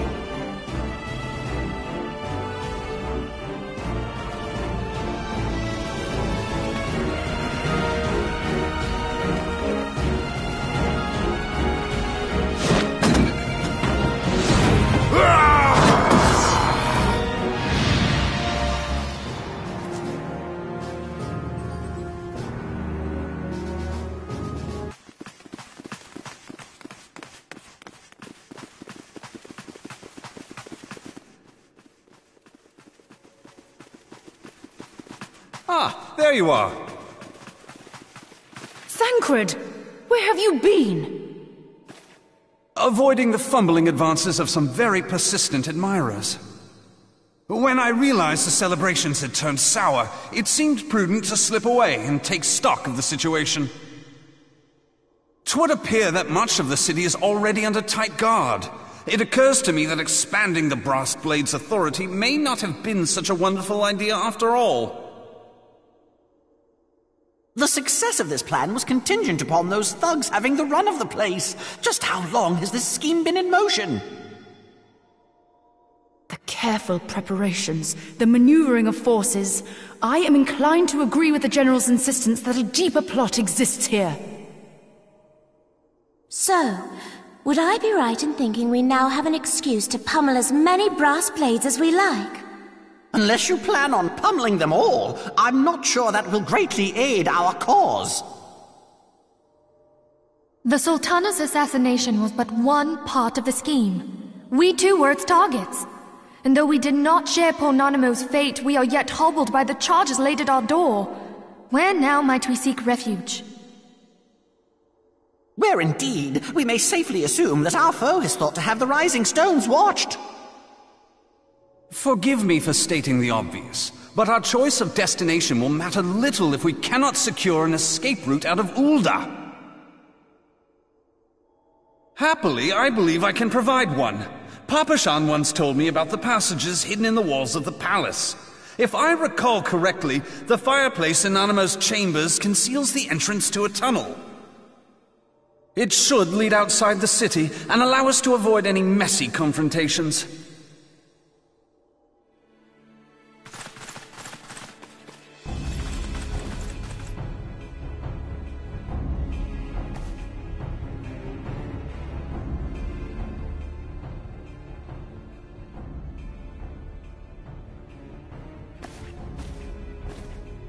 The rest of you go on ahead. I'll handle this lot. By yourself?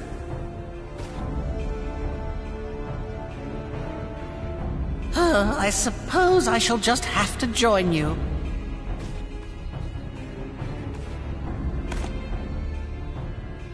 Crystal Braves too, huh? Now this should be interesting. Ida! Papalimo!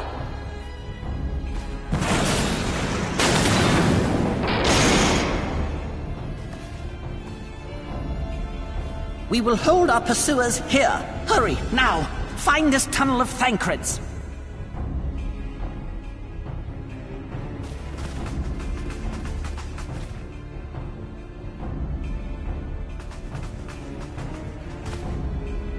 Minfilia, we cannot linger!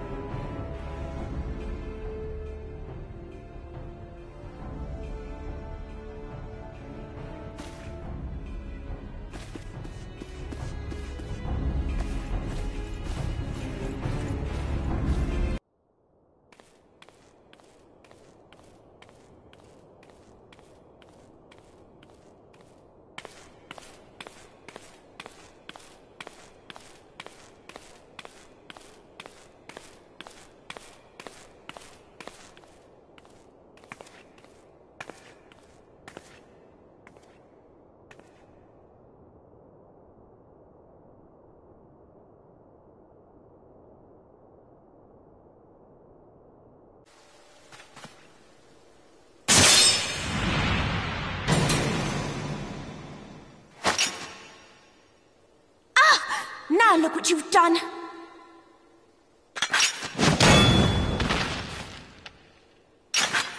Ida, are you all right? There are just too many of them. I'm fine. I could do this all day. How about you? Nearing the end of my tether.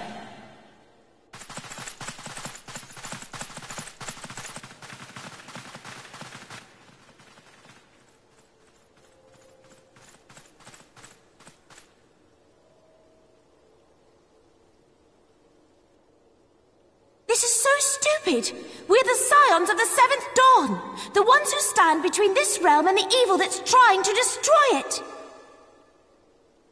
And if you think we'll leave the stewardship of Eorzea to the likes of your masters, then you're sorely mistaken.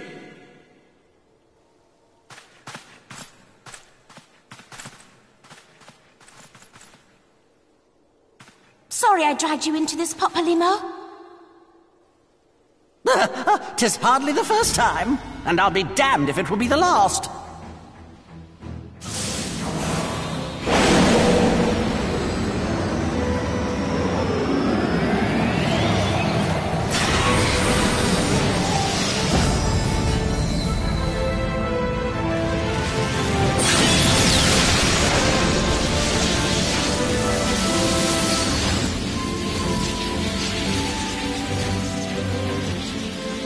Let them have it, Ida!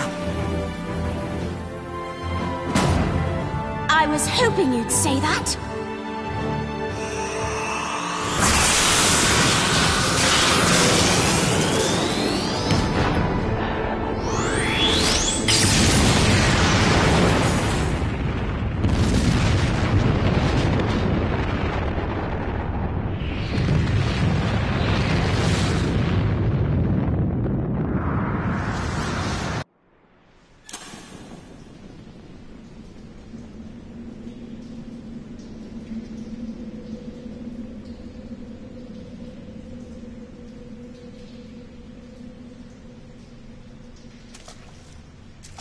I never knew such a watercourse existed beneath Uldar.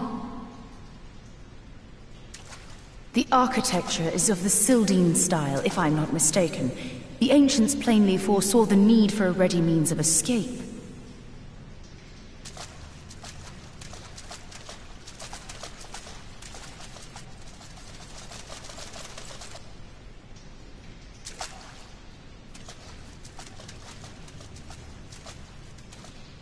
This way!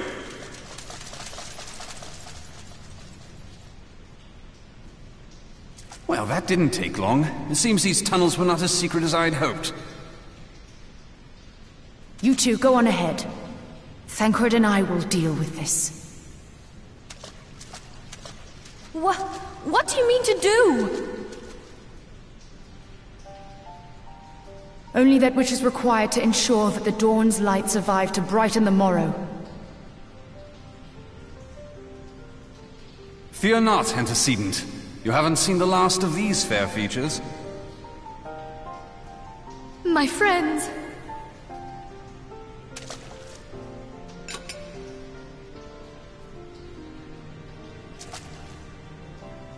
Leave us!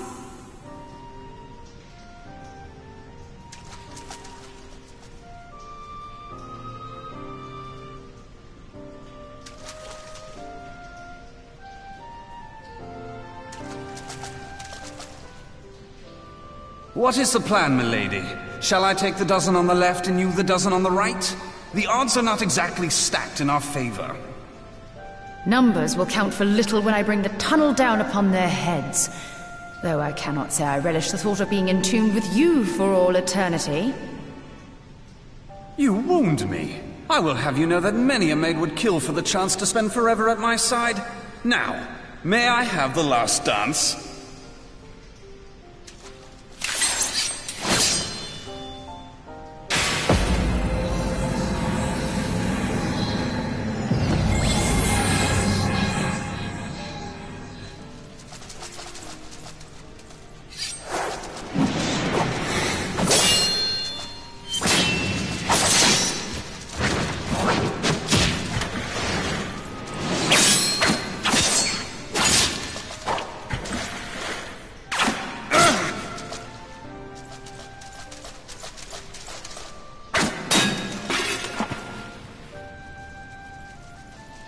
Well, this is going splendidly.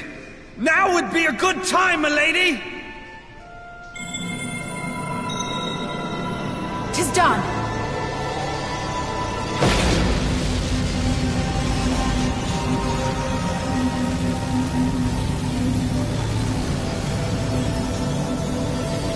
Forgive me, Mitra.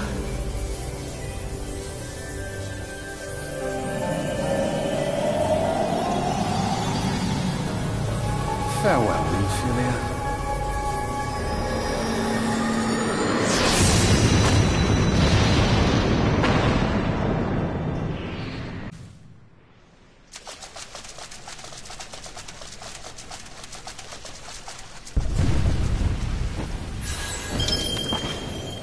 Eidolon, she speaks to me.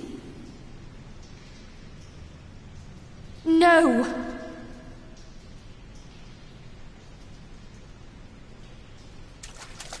I must remain behind, but you cannot stay with me. Please, you must go on. You are the warrior of light. You are hope for the Scions and for all the realm. As long as your flame continues to burn, the light of the dawn may ever be relit. You must escape and save Eorzea from those who would plunge it into darkness.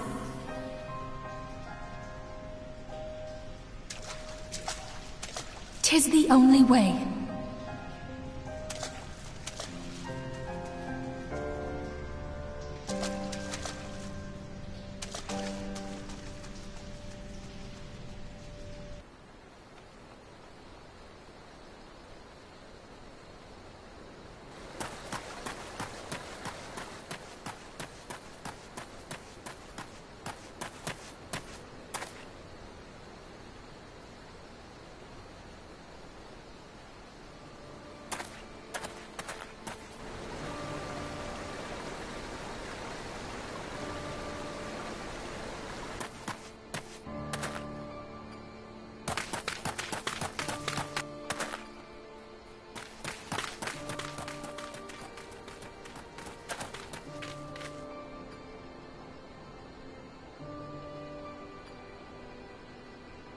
I am glad to see you safe, my friend. What of the others? Damn that man! Teleji played me for a fool! I thought the Crystal Brave's mine till the very moment I felt the blade at my back. There will be ample time for soul-searching later.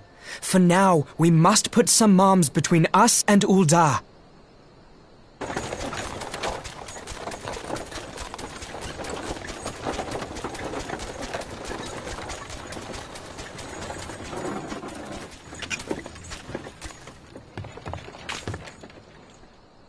Well, would you look who it is? Need a ride? I doubt it'll be half as exciting as the last trip we took. Not if I have anything to say about it anyway.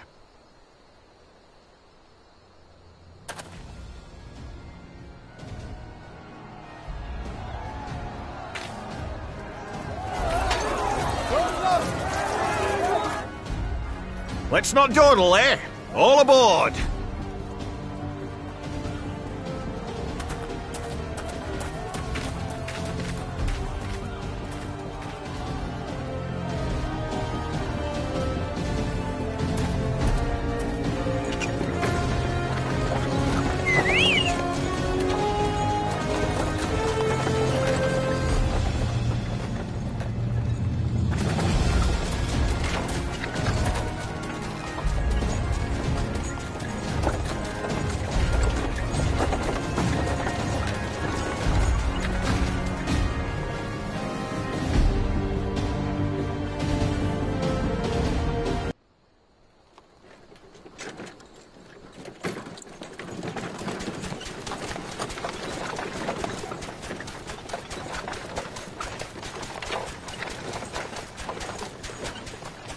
I was stocking up on supplies over in Vesper Bay, you see, when your sister come up and begged a favour. Said her brother was having some trouble down in Ul'dah, and likely needed a helping hand getting away. Thinking them ruins would make a fine hiding place, I decided to try there first. And lo and behold, there you were! Aye, and judging by them soldiers as were pouring out of the city, I arrived not a moment too soon. Ha! Must have been fate that we happened to find you there, though, eh? I had thought to look out for Alize, but would appear she was the one watching over me. I've made such a mess of things.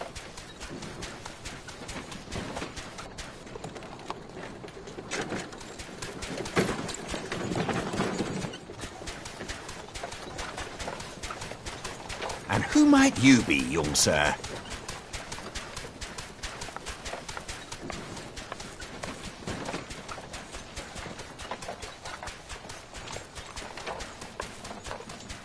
Pippin Taropin, Vice Marshal of the Immortal Flames. I had been on the Alamegan front these past few moons, but an urgent communication called me back to Uldar. Scarce had my boots touched the cobbles, though, when the streets erupted with cries of assassination. I immediately went in search of answers, and came across Master Alfino here. Needless to say, I did not think his imprisonment justified. The blame plainly lies with the Monetarists. Their greed and corruption are well known to me, but for them to take advantage of the situation with such alacrity... Was that Pippin, you said? Ain't that the name of General Aldin's lad? Yes, I am his son. Adopted, of course. 'Twas only as we were leaving Uldar that I learned of father's fate. Once I have seen you a safe distance away, I mean to return to the city and extricate him from this madness. Then you needn't travel no further than Blackbrush. Our fugitives have a friend waiting for them there.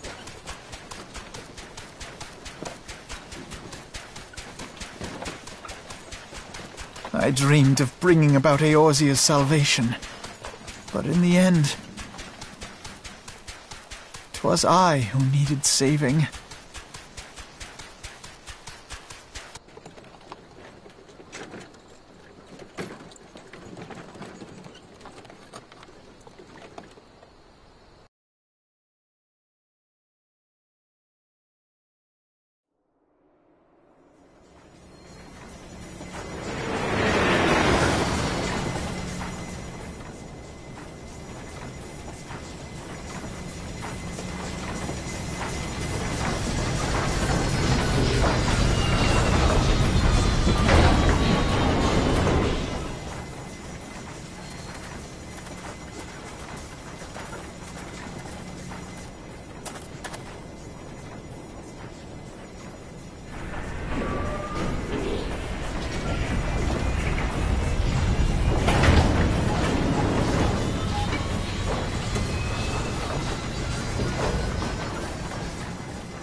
There has been word from the capital. Ishgard has weathered another assault, and 'tis said several wyverns broke through into the city proper. The temple knights succeeded in slaying the beasts, but the intrusion prompted orders to further strengthen the guard, and to place the city under a perpetual state of alert. How keenly we feel the loss of our wards at the gates of judgment. Yet we must not bemoan our misfortune. Sir Emmerich is safely returned from Uldar, and once more leads the defense of Ishgard. As for the matter of your asylum, I am afraid no progress will be made until the threat to our nation is diminished. But do not despair. You are not without allies. You are more than welcome to shelter here for as long as you wish. Pray, think of it as a new headquarters of sorts. The falling snows, or some such. All frivolity aside, any who come here in search of you will receive no aid from House Fortom. For once, the Ishgardian reputation for inhospitality shall work in our favor. Agents of Uldar will find their every inquiry dismissed, and their every request for entry rebuffed, until such time as their masters have acknowledged your innocence.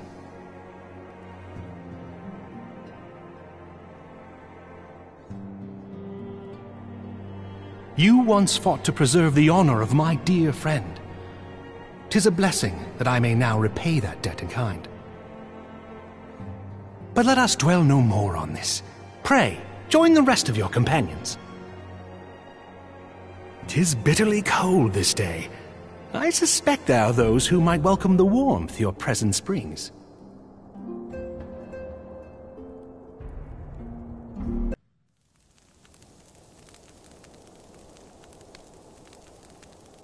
"'Tis all my doing. I believed myself the only one who truly understood Eorzea's woes, and look what that arrogance has wrought. I gave commands, influenced governments with my certainty. I treated the Crystal Braves and even the Scions themselves as pawns in my great scheme to save the realm. But in my headlong rush into imagined glory, I paid no heed to the ground upon which I trod. The salvation of Eorzea. What was it that I hoped to achieve? Did I believe that I could rid the realm of every danger and difficulty? That I could defeat the Empire and the Ascians, and find homes for every refugee? Oh, yes. I was so very clever. Become a guardian of Eorzea, I implored, and sat back to watch my perfect army cleanse the land of chaos, which was all but a means to feed my own vanity. Only when all is lost do I finally realize the truth. Oh, Alphino.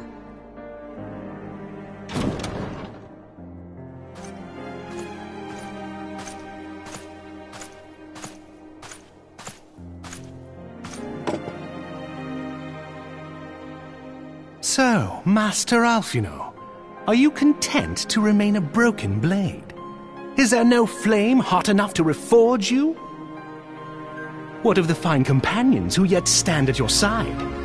I dare say the fires of their determination will soon have you slicing the air again with your customary wit.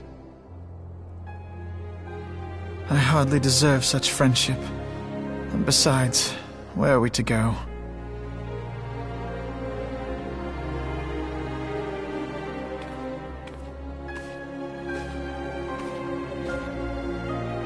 Alphino, if I may? Should this place not serve our purpose, then we shall go to Ishgard. Minfilia told me many times, as long as we stand fast against despair, the beacon of hope will never be lost to sight. Be it in the snow or in the clouds, we few will see that the dawn's light shines again.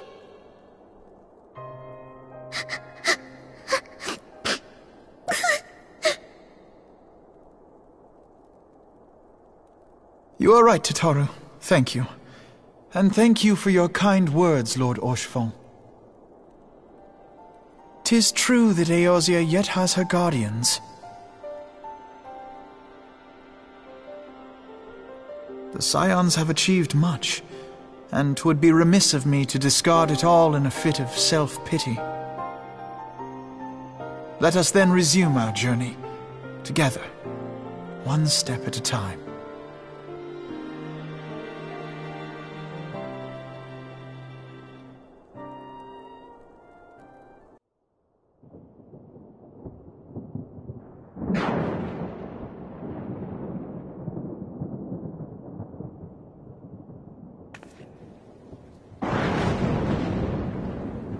All has been arranged as you desired, my lord.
Thou thinkest sanctuary lieth beyond.